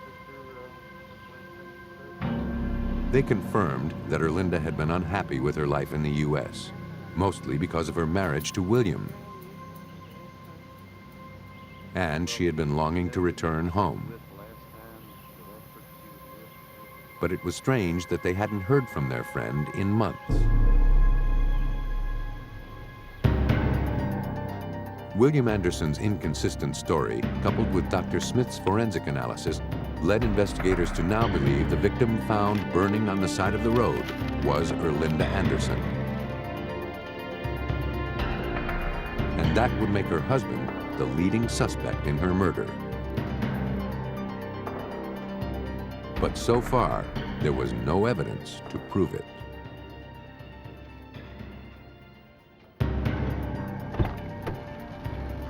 Investigators from the Illinois Department of Criminal Investigations were getting closer to identifying charred remains found along a highway. They believed the victim was 43-year-old Erlinda Anderson. But until they could be sure, police wouldn't be able to make a case against the prime suspect, her husband, William.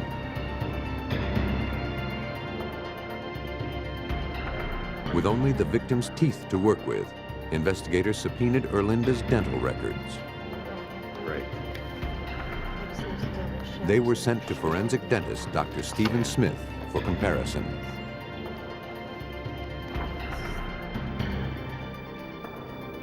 While awaiting the results of his examination, detectives began scrutinizing William Anderson's alibi.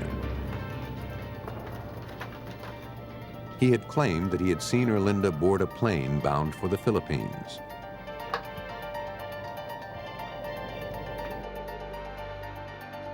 Investigators paid a visit to the airlines. Anderson had in fact purchased a ticket to Manila in Erlinda's name. But a week before her body was found, records showed that William Anderson cashed in the ticket. Erlinda never boarded a plane to the Philippines. Okay, you got time? William Anderson had been caught in a blatant lie. But if Anderson had killed his wife, the question now before investigators was why? A further background check revealed that Erlinda had been William's 5th wife. Based on a search of Anderson's phone records, they learned that he probably didn't intend her to be his last.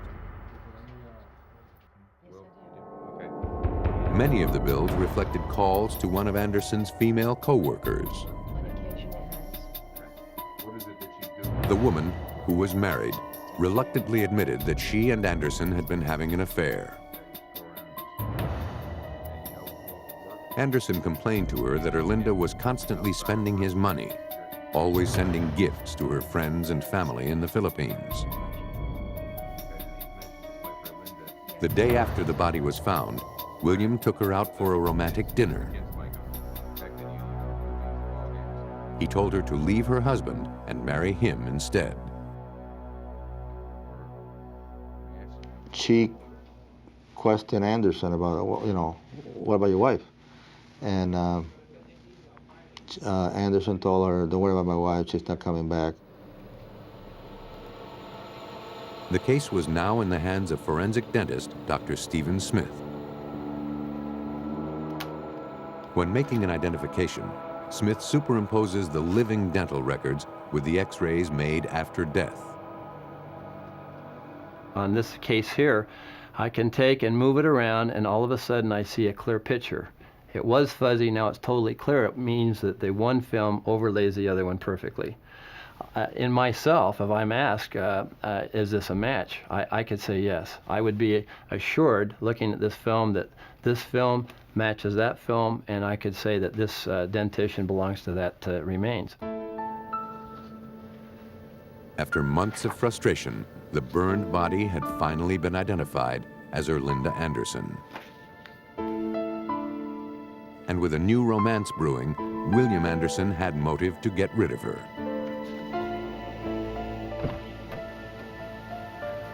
Still lacking physical evidence linking him to the murder, investigators paid him another visit. They asked him to follow them to the police station for further questioning.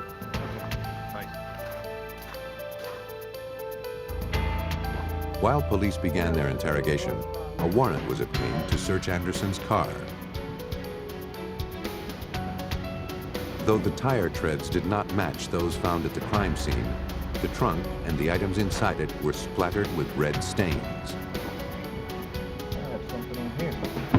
Indicator tests confirmed the presence of human blood on a windbreaker and a tire iron.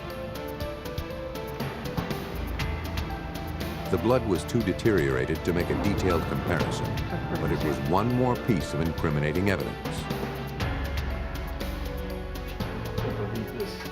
The results of the examination were brought up to police. William Anderson was placed under arrest.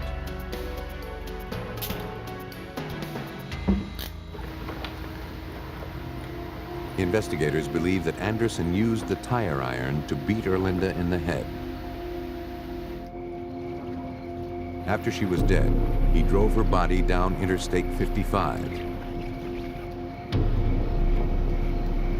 He doused her body in gasoline, thinking that all his problems would burn away in the ensuing fire. Without the insights of forensic dentistry, he might have gotten away without a trace.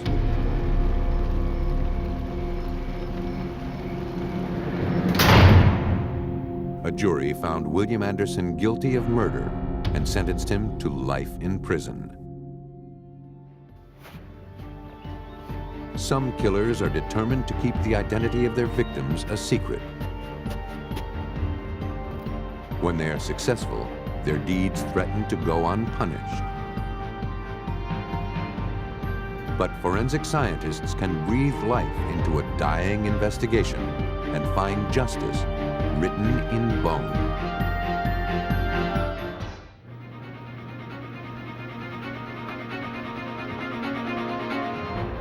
A teenage girl is found murdered in her Indiana home. And police soon suspect that she is not this killer's only victim. Detectives race the clock to track a serial killer across the country before he strikes again. Someone is targeting elderly women in a gated California community. With no witnesses and little physical evidence, investigators struggle to find a link between the murders. For homicide investigators, it's difficult to predict when and where a serial killer will strike next. But with the help of forensic examiners, they can isolate tiny clues that can lead them to the killer who is driven by bloodlust.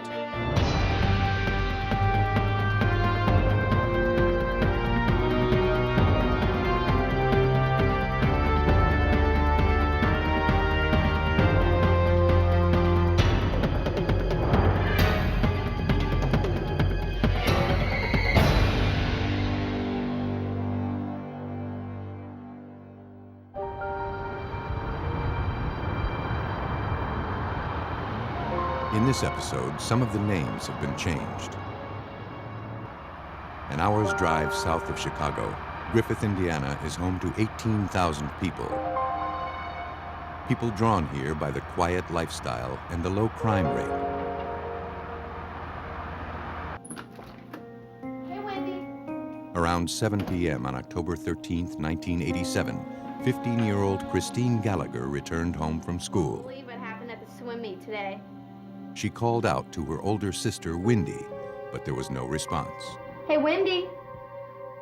Though Mrs. Gallagher was still at work, Wendy should have been home from school hours ago. Christine checked the bedroom. Oh my God, Wendy. There, she found 16-year-old Wendy's lifeless body on the floor. Griffith police and crime scene units were immediately dispatched to the Gallagher apartment. The distraught teenager was taken to a squad car as police made their way into the residence.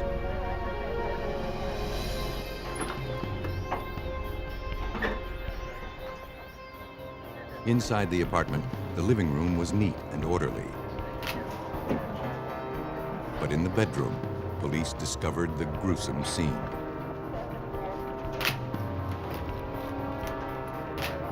The semi-nude victim had been gagged, her hands tied behind her back with a bedsheet. She'd been stabbed repeatedly. It appeared that she had been sexually assaulted, but no biological evidence was recovered. For Lieutenant John Mowry of the Griffith Police Department, the scene was difficult to comprehend. When I walked into that apartment and saw the victim, Wendy Gallagher, and saw the savage manner in which she had been killed, I've never seen anything like that. I was on the department 17 years prior to that, have investigated other homicides. I've never seen anything that even comes descriptively close to the way that scene was. Investigators began to methodically process the scene. Next to the window, they discovered blood spatter on the wall and curtain. Hoping to find prints, they treated the wall with silver nitrate, a chemical that reacts to the oils found in fingers and palms. Then they scanned the area with a light source. A partial palm print and more blood spatter emerged. The section of wall was removed and forwarded to the crime lab.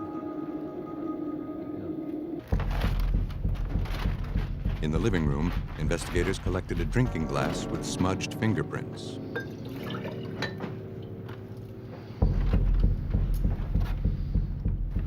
They also found a denim jacket hanging on the back of a chair.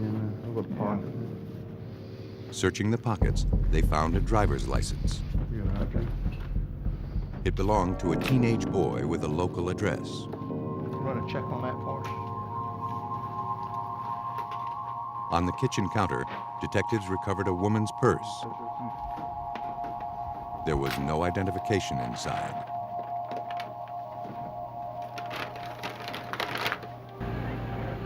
Outside, Christine told police that her father had dropped her off after a school swim meet. She said that since their parents' recent divorce, she and Wendy would sometimes be by themselves after school until Mrs. Gallagher returned from work soon after. As Christine continued answering questions, one of the investigators brought out the purse found in the kitchen. Let me show you something.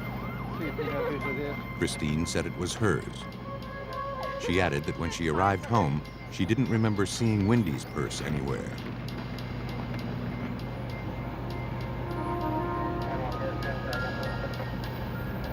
Then, Mrs. Gallagher returned from work and learned about the murder.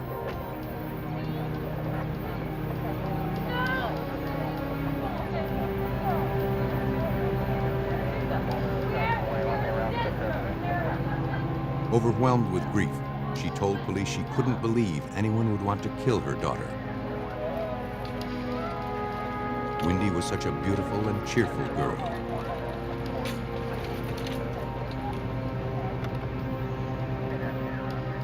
When shown the ID from the denim jacket, the Gallaghers recognized the boy immediately.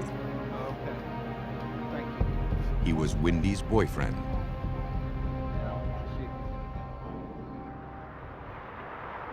Looking for any clue to the killer's identity, examiners at the Lake County Crime Lab began to analyze the prints recovered from the Gallagher apartment. They started with the smudged drinking glass. When dusted with black powder, two distinct sets of fingerprints were revealed. Analysis of the arches, whorls, and loops that makes each print unique established that one set was Wendy's. But the second set of prints didn't match any of the Gallaghers. Next, examiners turned to the section of wall removed from Wendy's bedroom.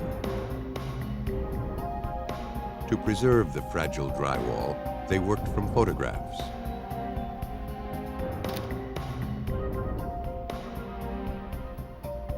Again, the partial palm print didn't match samples taken from any of the Gallaghers.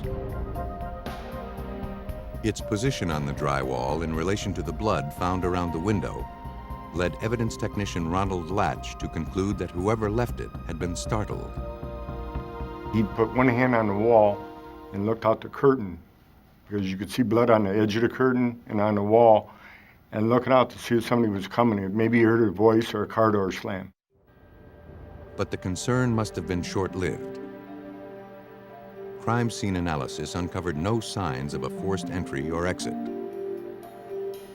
It appeared that after committing this brutal murder, the killer calmly left the apartment, probably through the front door.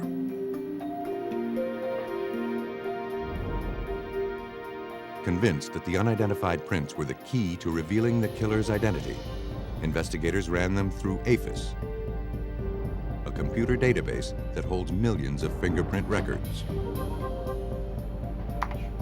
But no matches were found.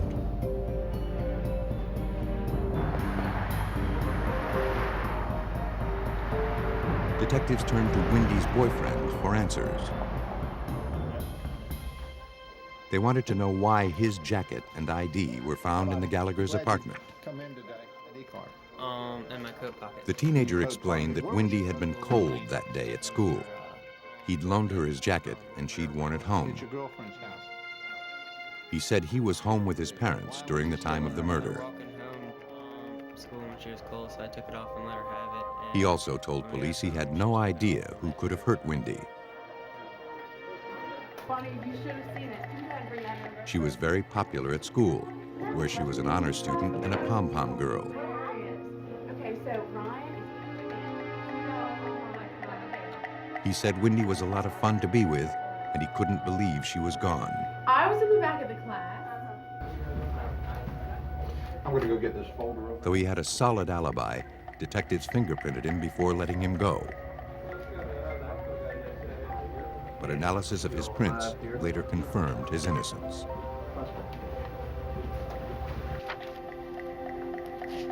Police spent the next several days interviewing dozens of Wendy's friends and neighbors. Over 50 potential suspects were developed, but fingerprint analysis eliminated all of them. Or clothing that was... According to Detective Carl Grimmer, tensions in the small town grew as the investigation hit a dead end. And there's the top of their...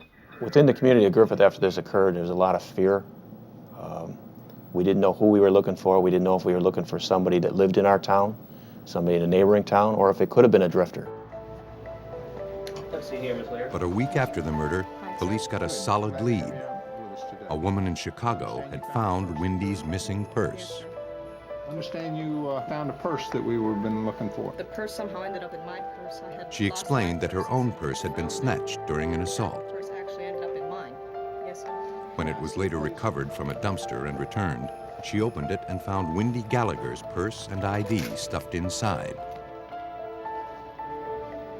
Then she'd heard about the murder in Griffith. I was walking home down an alley and this car pulls up. The woman said that as she left work through the back door, a man with brown hair and a mustache jumped out of a blue car. He grabbed her and threatened her with a knife. As they struggled, a delivery truck pulled up. Panicked, the assailant grabbed her purse and fled. But he had left behind valuable evidence. A witness who could identify him, and a physical link to Wendy's murder. I can recall he had, I guess, brown hair. Police quickly released a composite sketch of the suspect, along with a description of his blue car. Over the next several weeks, they received many leads as a result, but none of them panned out. Despite the lack of progress, investigators refused to give up. Everybody who had walked into that crime scene that night and saw Wendy, that's all the incentive you needed to keep going, to find out who had done that to her. Griffith detectives had a composite sketch and fingerprints that could prove murder. But until they could identify their suspect, that evidence was meaningless. And all indications suggested that Wendy Gallagher was not going to be this killer's last victim. The victim from Chicago is the one. Several months had passed with little progress in the murder case of 16-year-old Wendy Gallagher. Though Griffith, Indiana police had a composite drawing of their suspect and prints recovered from the murder scene, his identity and his whereabouts remained unknown. Detective Grimmer. As they struggled to keep the case alive, an improbable lead was called in by police in Pasco County, Florida, located more than 1,100 miles away from Griffith, Indiana. That's correct. Yes, method of operation. While investigating the homicide of a 14-year-old girl there, Florida police believed that a resident had uncovered a connection to Wendy Gallagher's unsolved murder. Who's your lead detective on this case? That resident, Diane Collins, had just moved to Pasco County from Griffith, Indiana. As details of the Florida murder were made public, Diane immediately noticed similarities to the homicide in Griffith. The frighteningly familiar details compelled her to contact the police. I was very much struck by the fact that this was another young teenage girl who was murdered in her home after school hours, just as Wendy was in the community I had just left. Griffith police were skeptical that such a tenuous lead could impact their case, but they had little else to go on. They asked Pasco County investigators to forward the case files.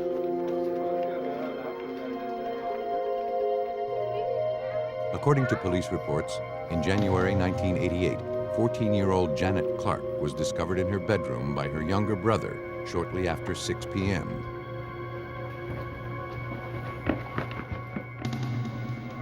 He and Mr. Clark had just returned home from running an errand.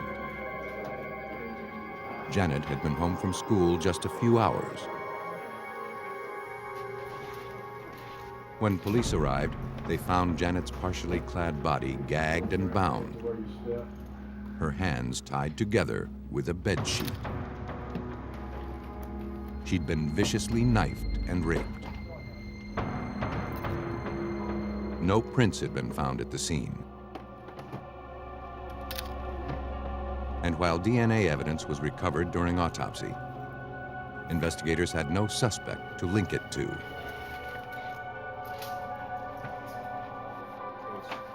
But now, Griffith detective Carl Grimmer realized that Diane Collins' instincts might have been dead on.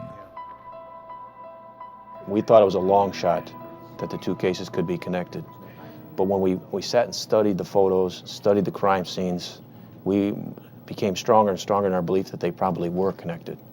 It's just, you had to see it to see the similarities. It's almost like there was a signature. Believing they were now searching for the same killer, the two departments began exchanging information. Pasco County, Florida police intensified their investigation. One of the Clark's neighbors recalled a man in the neighborhood around the time of Janet's murder. She had never seen him before. She described the man to a police sketch artist as being in his late 20s, with dark hair and a mustache. She believed that he was driving a late model red Corvette with Missouri license plates. Though the description of the vehicle was different, Griffith police couldn't ignore the striking similarities to their suspect. For Detective Mowry, there was little doubt that a serial killer was on the loose. Time definitely was our enemy. We knew from what we had seen thus far how savage this person was. So we were virtually racing against the clock. We wanted to apprehend him as quickly as we could to prevent him from hurting anybody else. But police knew that tracking a multi-state killer would be difficult. Until he struck again, all they could do was wait. And they feared this killer wouldn't make them wait very long. Two months later, police in Beaumont, Texas responded to reports of gunfire at a local motel. Responding officers burst into the room where the shots had been heard. There, they discovered one of their own, Officer Paul Halsey, unconscious, the victim of a gunshot wound. The fallen officer had notified dispatch just a few minutes before that he was checking on the driver of a stolen vehicle who had just entered one of the rooms. Officer Halsey was rushed to the hospital, but his injuries proved fatal. He died a short while later.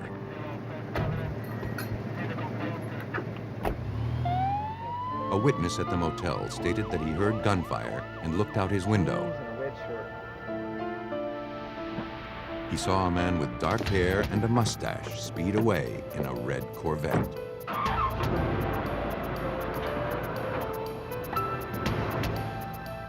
An all-points bulletin was issued for the red sports car.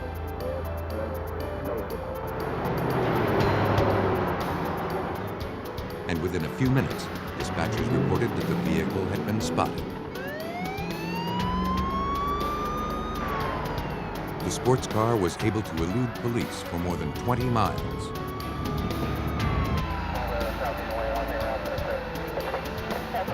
But the driver suddenly lost control and the car swerved off the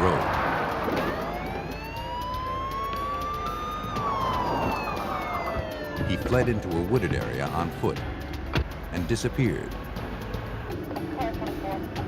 Texas authorities began preparing their manhunt for a suspected cop killer. While police in Indiana and Florida struggled to track down a serial killer who preyed upon young girls, police 2,000 miles away in Beaumont, Texas, were on the trail of a suspected cop killer.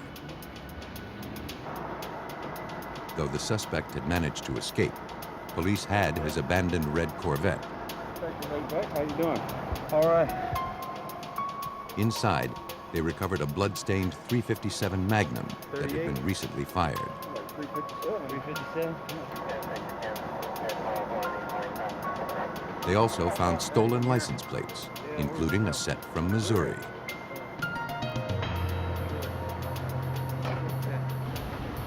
Now their focus was on finding the driver. Unit 512, Detective Ray Beck of the Beaumont Police Department organized the manhunt. The word was out. So we had officers coming in from everywhere, just volunteering their time, their effort. So manpower was unbelievable. Through witnesses, police learned that the suspect had jumped into a taxi and was headed toward Houston.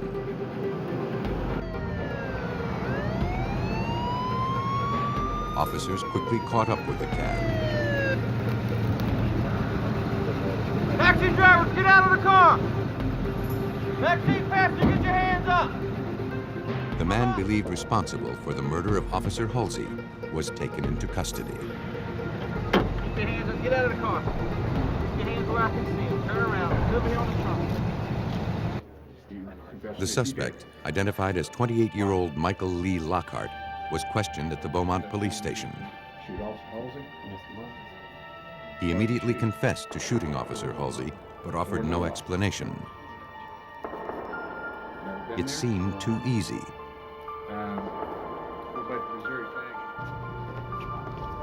Robert Hobbs, an investigator with the Jefferson County District Attorney's Office, recalls Lockhart's interview. He was very calm, he was very collected. We knew right away that we were that this was not our typical criminal in Southeast Texas, and that we would have our work cut out for us. Their instincts told them Lockhart wouldn't have killed a police officer over a stolen car. There had to be more, a lot more, to this murder. What we'll do is take some fingerprints of you. Investigators fingerprinted Lockhart and collected hair samples. He was held without bond on capital murder charges. Ballistics results, bolstered by Lockhart's confession, gave Beaumont detectives an airtight case. But Lockhart's quick confession still seemed too calculated, as if he might be trying to head off further investigation. Evidence recovered from Lockhart's motel room indicated he'd been on the move for months.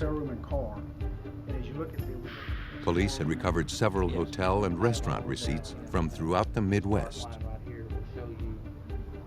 But what was he running from?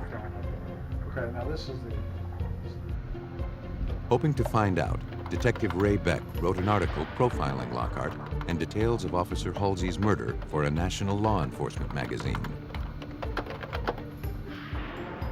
The tactic paid off. A detective working the Janet Clark murder in Pasco County, Florida, read the article on Lockhart and Officer Halsey's murder. He then called the Beaumont Police Department. Detective Beck quickly understood why. One of the missing links to their case was the fact that their red Corvette had Missouri license plates.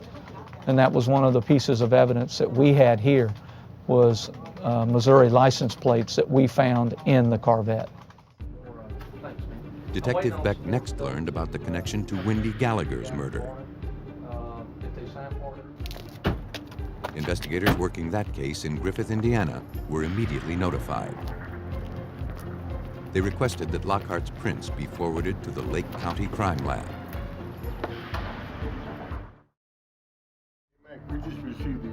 Hoping they had the evidence they needed to prove murder, examiners went to work, comparing Lockhart's fingerprints to those recovered from the Wendy Gallagher crime scene.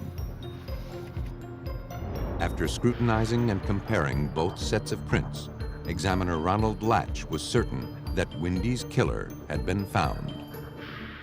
The fingerprints we found at the scene put Michael Lee Lockhart in that apartment, and the palm prints put him right next to the body of the victim, where there was blood and on the curtain in the wall. Nearly 8 months after Wendy Gallagher was found murdered in her home, investigators finally had the evidence they needed to charge Michael Lee Lockhart with her murder. I felt a great sense of relief because I knew that he couldn't commit any more crimes. And I also felt happy that we would be able to contribute and help bring some semblance of closure to the Gallagher family. On June 30th, 1988, DNA analysis confirmed that Lockhart had murdered and sexually assaulted Janet Clark in Florida.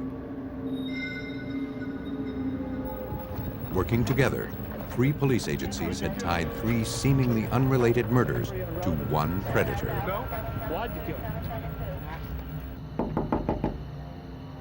Based on the evidence, police believe that Lockhart traveled the country in search of his next victim.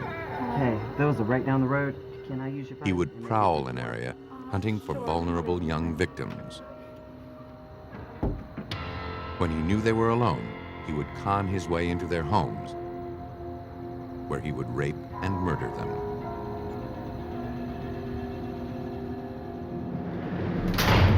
Michael Lee Lockhart stood trial for murder in all 3 states. He was sentenced to death in each trial.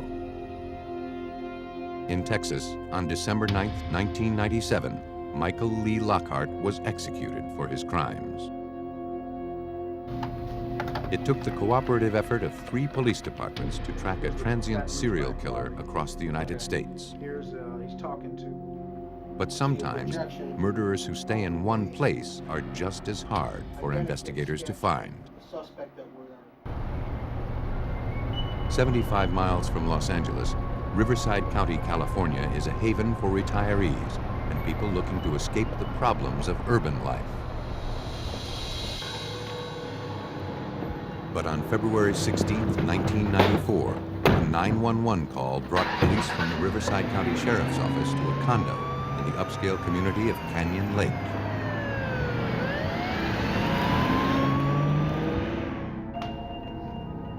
There, investigators found the body of 86-year-old Norma Davis slumped in an easy chair. A phone cord was wrapped around her throat, and knives protruded from her chest and neck. Investigators began searching the scene, looking for anything that could tell them who had murdered Norma Davis and why. Robbery appeared to be an unlikely motive. The victim still wore an expensive ring on her finger. As expensive as that ring is, A few desk drawers were open, but there were no signs of ransacking. Forensic technicians processed the body, looking for any stray hairs or fibers that the killer may have left behind.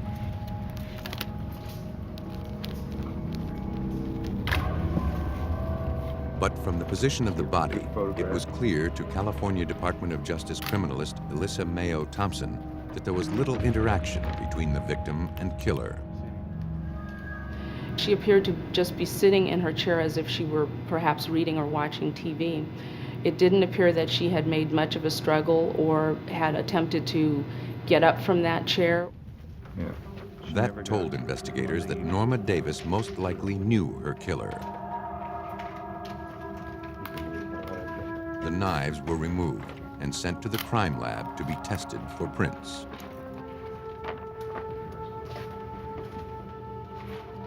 A search of the condo confirmed that robbery was not a motive.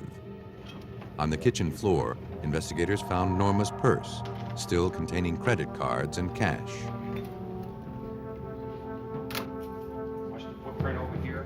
In the hallway, investigators spotted a faint shoe print on the floor. To get a better look, the room was darkened. Closer examination revealed that it was a sneaker print left in dust. And recovering such fragile evidence would be tricky. But in a crime scene that yielded few clues to the killer's identity, the print could prove to be a vital piece of evidence. After thoroughly photographing the print, technicians carefully applied an adhesive gelatin to lift it.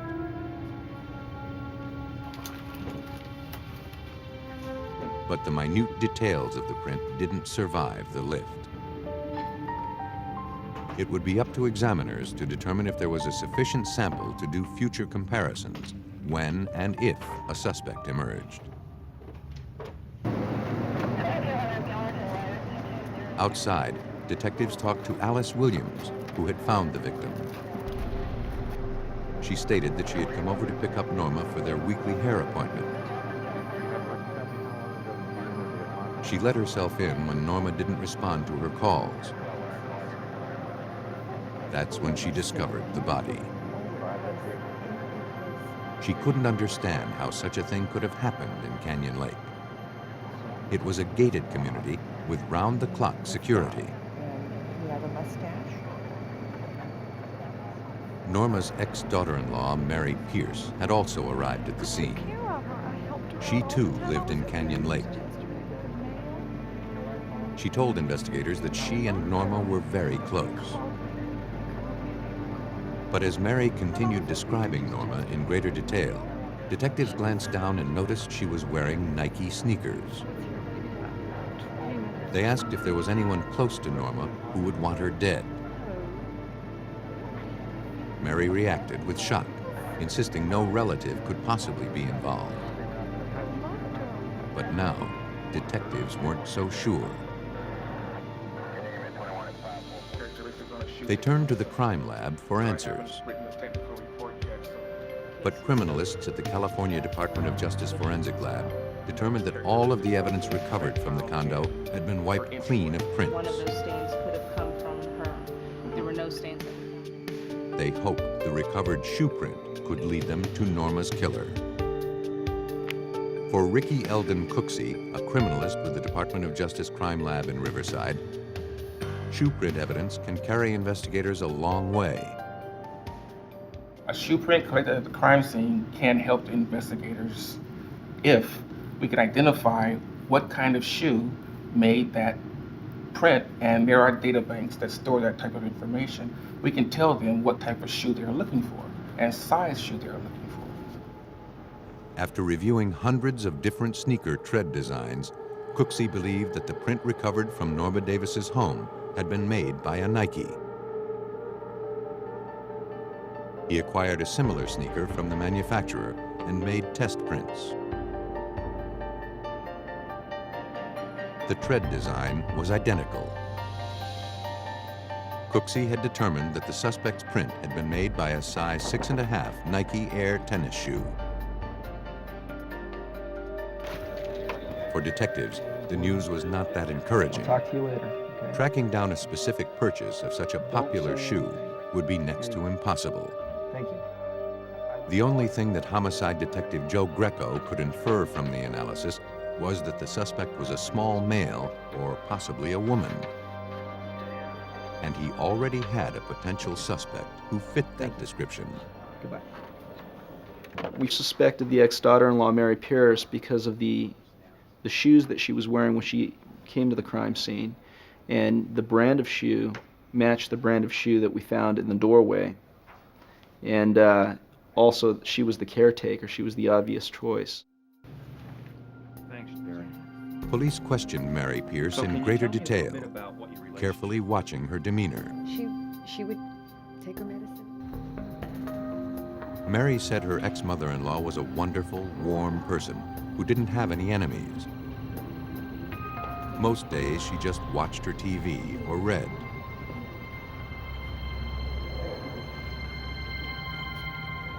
She was just a real After sweet answering old lady. dozens of She questions, really was. it became clear to investigators that Mary was not involved in Norma's murder. Okay, I sure will.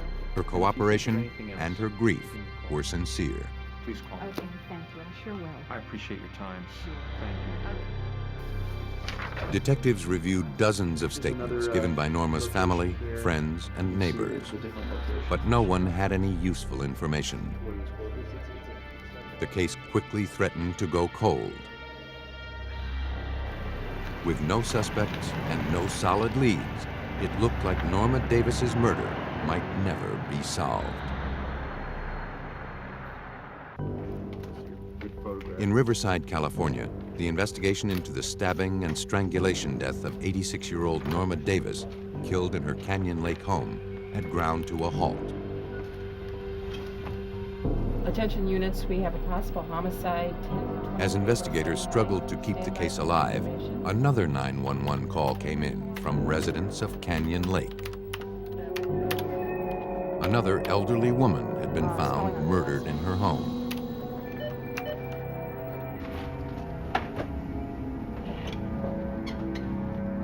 There, police discovered 66-year-old June Roberts, dead on her office floor. And for everyone in the room, this crime scene looked disturbingly familiar. Though June Roberts had not been stabbed, she still wore an expensive ring and had a phone cord wrapped around her neck. Credit cards were scattered around her purse, but nothing appeared to be missing. For criminalist Alyssa Mayo Thompson, it was obvious that June Roberts and Norma Davis's murders were connected. The type of crimes, both brutal homicides occurring within a few short days of between each other in this area, led us to think that these two crimes may be linked. Investigators scoured the home. A Bible caught detectives' attention. Inside was a handwritten prayer list. Norma Davis's name was on that list. The two victims were friends. But for Detective Greco, how they were connected to the killer was unclear. He could be certain about one thing, however. A serial killer was targeting elderly women in Canyon Lake. This whole case is overwhelming in that it's not something that one in law enforcement comes across every day. It's a crime of serious violence, and it wasn't stopping. I mean, it was just the beginning. And so far, this killer had made few mistakes. But a week after June Roberts' death, that all seemed to change. June Roberts' daughter brought police a statement from one of her mother's credit card companies. Someone had gone on a spending spree immediately after June's death, charging jewelry, clothing, and other merchandise. It was the break detectives were waiting for. Now they had a paper trail to follow.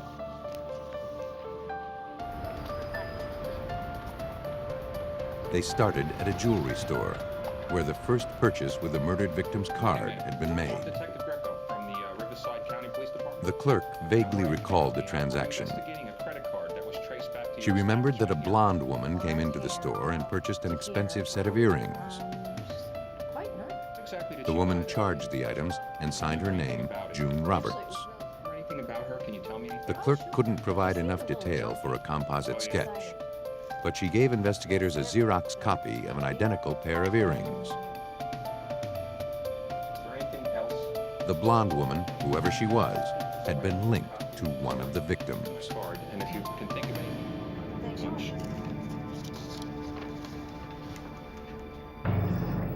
The next purchase on June Roberts' credit card came from a hair salon. You've got the boy's name, that's correct.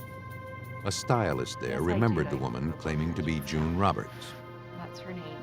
She said the woman was in her mid-30s with shoulder-length blonde hair, hazel eyes, and a medium build.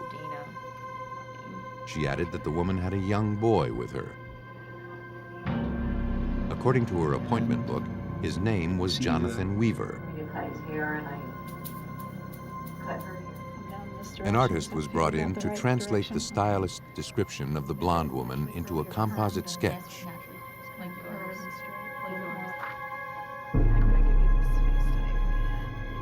Gradually, a face took shape.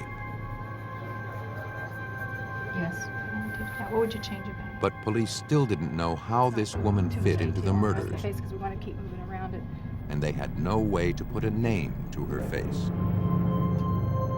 Pursuing their only other lead, investigators began searching for the young boy, Jonathan Weaver, who had been at the hair salon with the blonde woman. It's very similar. They contacted area public schools and found a child with that name. They went to his address and waited. But when they spotted the boy and his mother arriving home, they realized the mother didn't resemble any of the descriptions. I just wanted to ask you a couple of questions. How you doing, Questioning confirmed that the boy had never been to that salon, son? Not at all? and neither recognized the woman in the composite. No, I've never seen her. Despite the setback, investigators refused to give up. The locations of the murders and the credit card purchases were all within a 5-mile radius of each other. Investigators knew their killer had to be hiding right under their noses. She made more purchases there? Yeah, she made Hoping to generate a lead, they decided to run a check of all violent crimes recently reported within that same area. victim's name.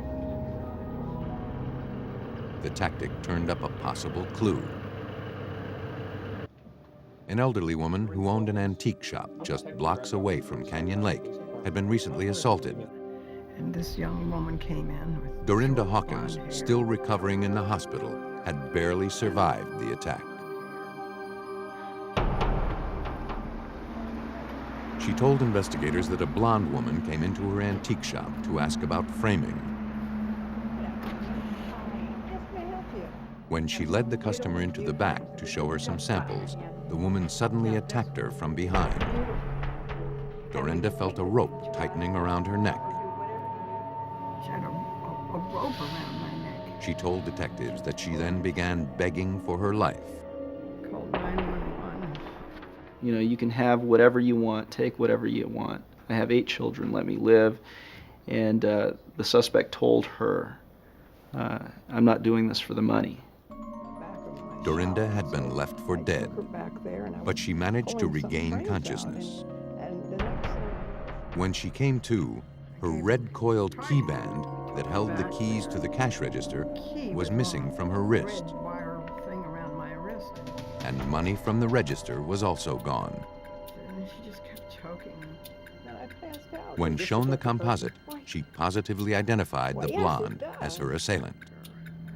Yes. It does. It was now apparent to investigators that the suspect was not simply an accessory to the other crimes. She was the serial killer. And the rarest type of all, a woman. Investigators raced to put a name with the face on the composite sketch.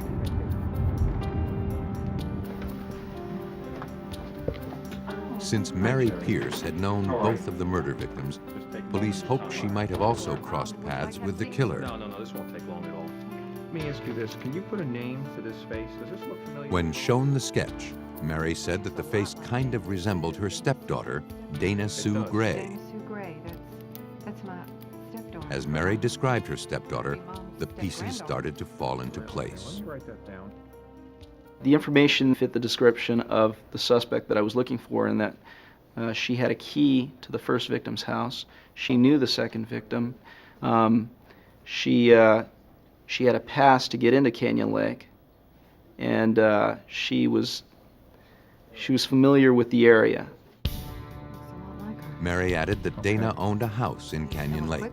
So you do know those two? But Dana had just gone through a vicious divorce battle and was trying to sell the place because of the resulting financial ruin. Take a look at those names and tell me if you recognize them. Her job as a registered nurse was not enough to support the affluent lifestyle she had come to enjoy.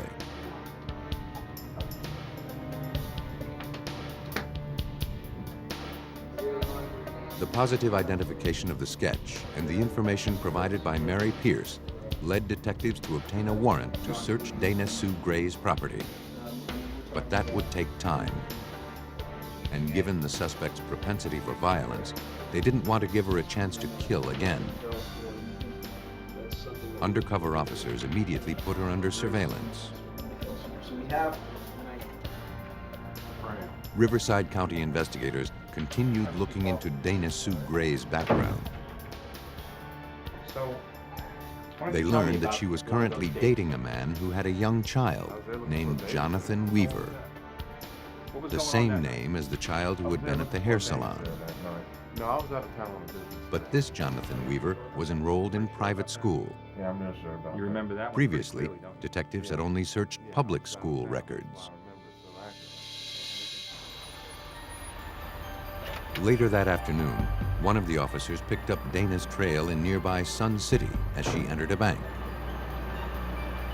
She's going in the bank right now. When she left a few minutes later, Dana was seen stuffing a large amount of cash into her purse.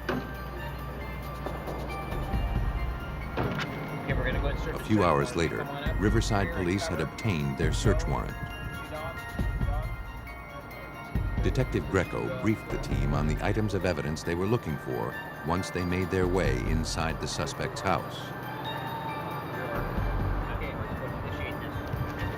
We had receipts from the different locations that the purchases were made for these various items, so they knew exactly what they were looking for. Also, I had directed the searchers to collect all of the shoes within the residence because of obviously the first victim's the shoe print in the first victim's case.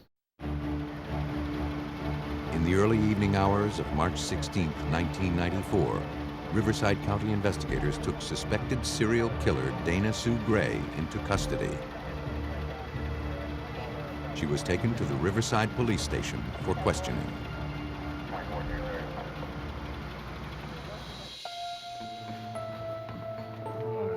Inside the residence, investigators uncovered a wealth of evidence. They located a red-coiled key wristband, identical to the one stolen from Dorinda Hawkins at the antique shop. They also found merchandise similar to items purchased with June Roberts' credit cards.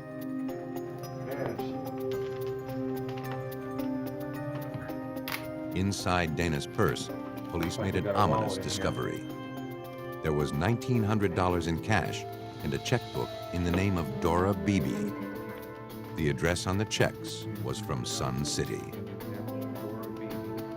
Though Dora Beebe's name meant nothing to investigators, they knew that Dana Sue Gray had been in Sun City earlier that day. A lot of money in here. The search continued into the bedroom. Okay. What do you got? There, evidence technicians found a pair of Nike sneakers. The evidence was sent to the crime lab. Dana, you understand why you're here, don't you? At the police station, Dana Sue Gray appeared calm and unaffected. She denied killing or assaulting anyone. I think it looks exactly like you. She admitted using credit cards belonging to June and another woman, whose name she couldn't remember, but claimed she had found them lying next to a dumpster. You know what? Can I see those earrings? Investigators collected Dana's earrings, which appeared to be the ones purchased on June Roberts' credit card. These look very familiar to me. As the detective left the interview to process the earrings, another investigator was waiting to speak to him outside. There had been another murder. The MO was identical to the Norma Davis and June Roberts homicides. The latest victim had been killed earlier that day in her home, which was located in Sun City.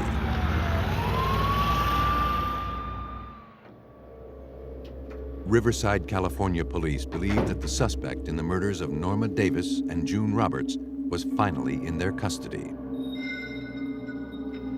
As they questioned Dana Sue Gray about the murders, detectives were informed that Dora Beebe, an elderly resident in nearby Sun City, had been found murdered. That crime scene bore the same signature as the other homicides in Canyon Lake. Detectives realized they had found cash and a checkbook in the name of Dora Beebe while searching Dana's house. Is there anything else you maybe want to tell Dana Sue Gray had killed again, just a short while before the surveillance on her began. And you found June Roberts' credit cards in the dumpster too. Now, they needed to be certain that she would never be free to kill again. At the crime lab, examiners analyzed the sneakers recovered from Dana Sue Gray's bedroom. They were size 6.5 Nike Air sneakers, the same style and size as the print recovered from the Norma Davis crime scene. Analysis of the characteristics that distinguish one shoe print from another left investigators with little doubt that Dana Sue Gray's shoes had left the print in Norma's condo. Unable to explain away all of the evidence amassed against her, Dana Sue Gray had no choice but to confess to her crimes.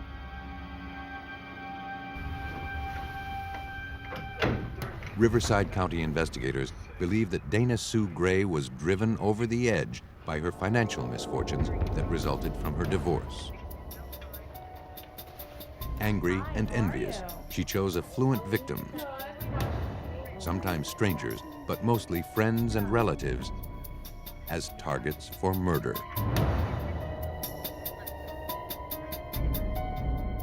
To avoid the death penalty, Dana Sue Gray pled guilty to the multiple murders. She was given 2 life sentences without the possibility of parole. When I think of Dana Sue Gray, the first thing that comes to mind, for me anyway, is evil. It's just evil. There are usually patterns to serial murder, though they're often hard to detect. Only time, patience, and meticulous forensic science can delve into the unknown and finally bring them to light. But ultimately, that's what detectives need to stop the killers who are driven by bloodlust.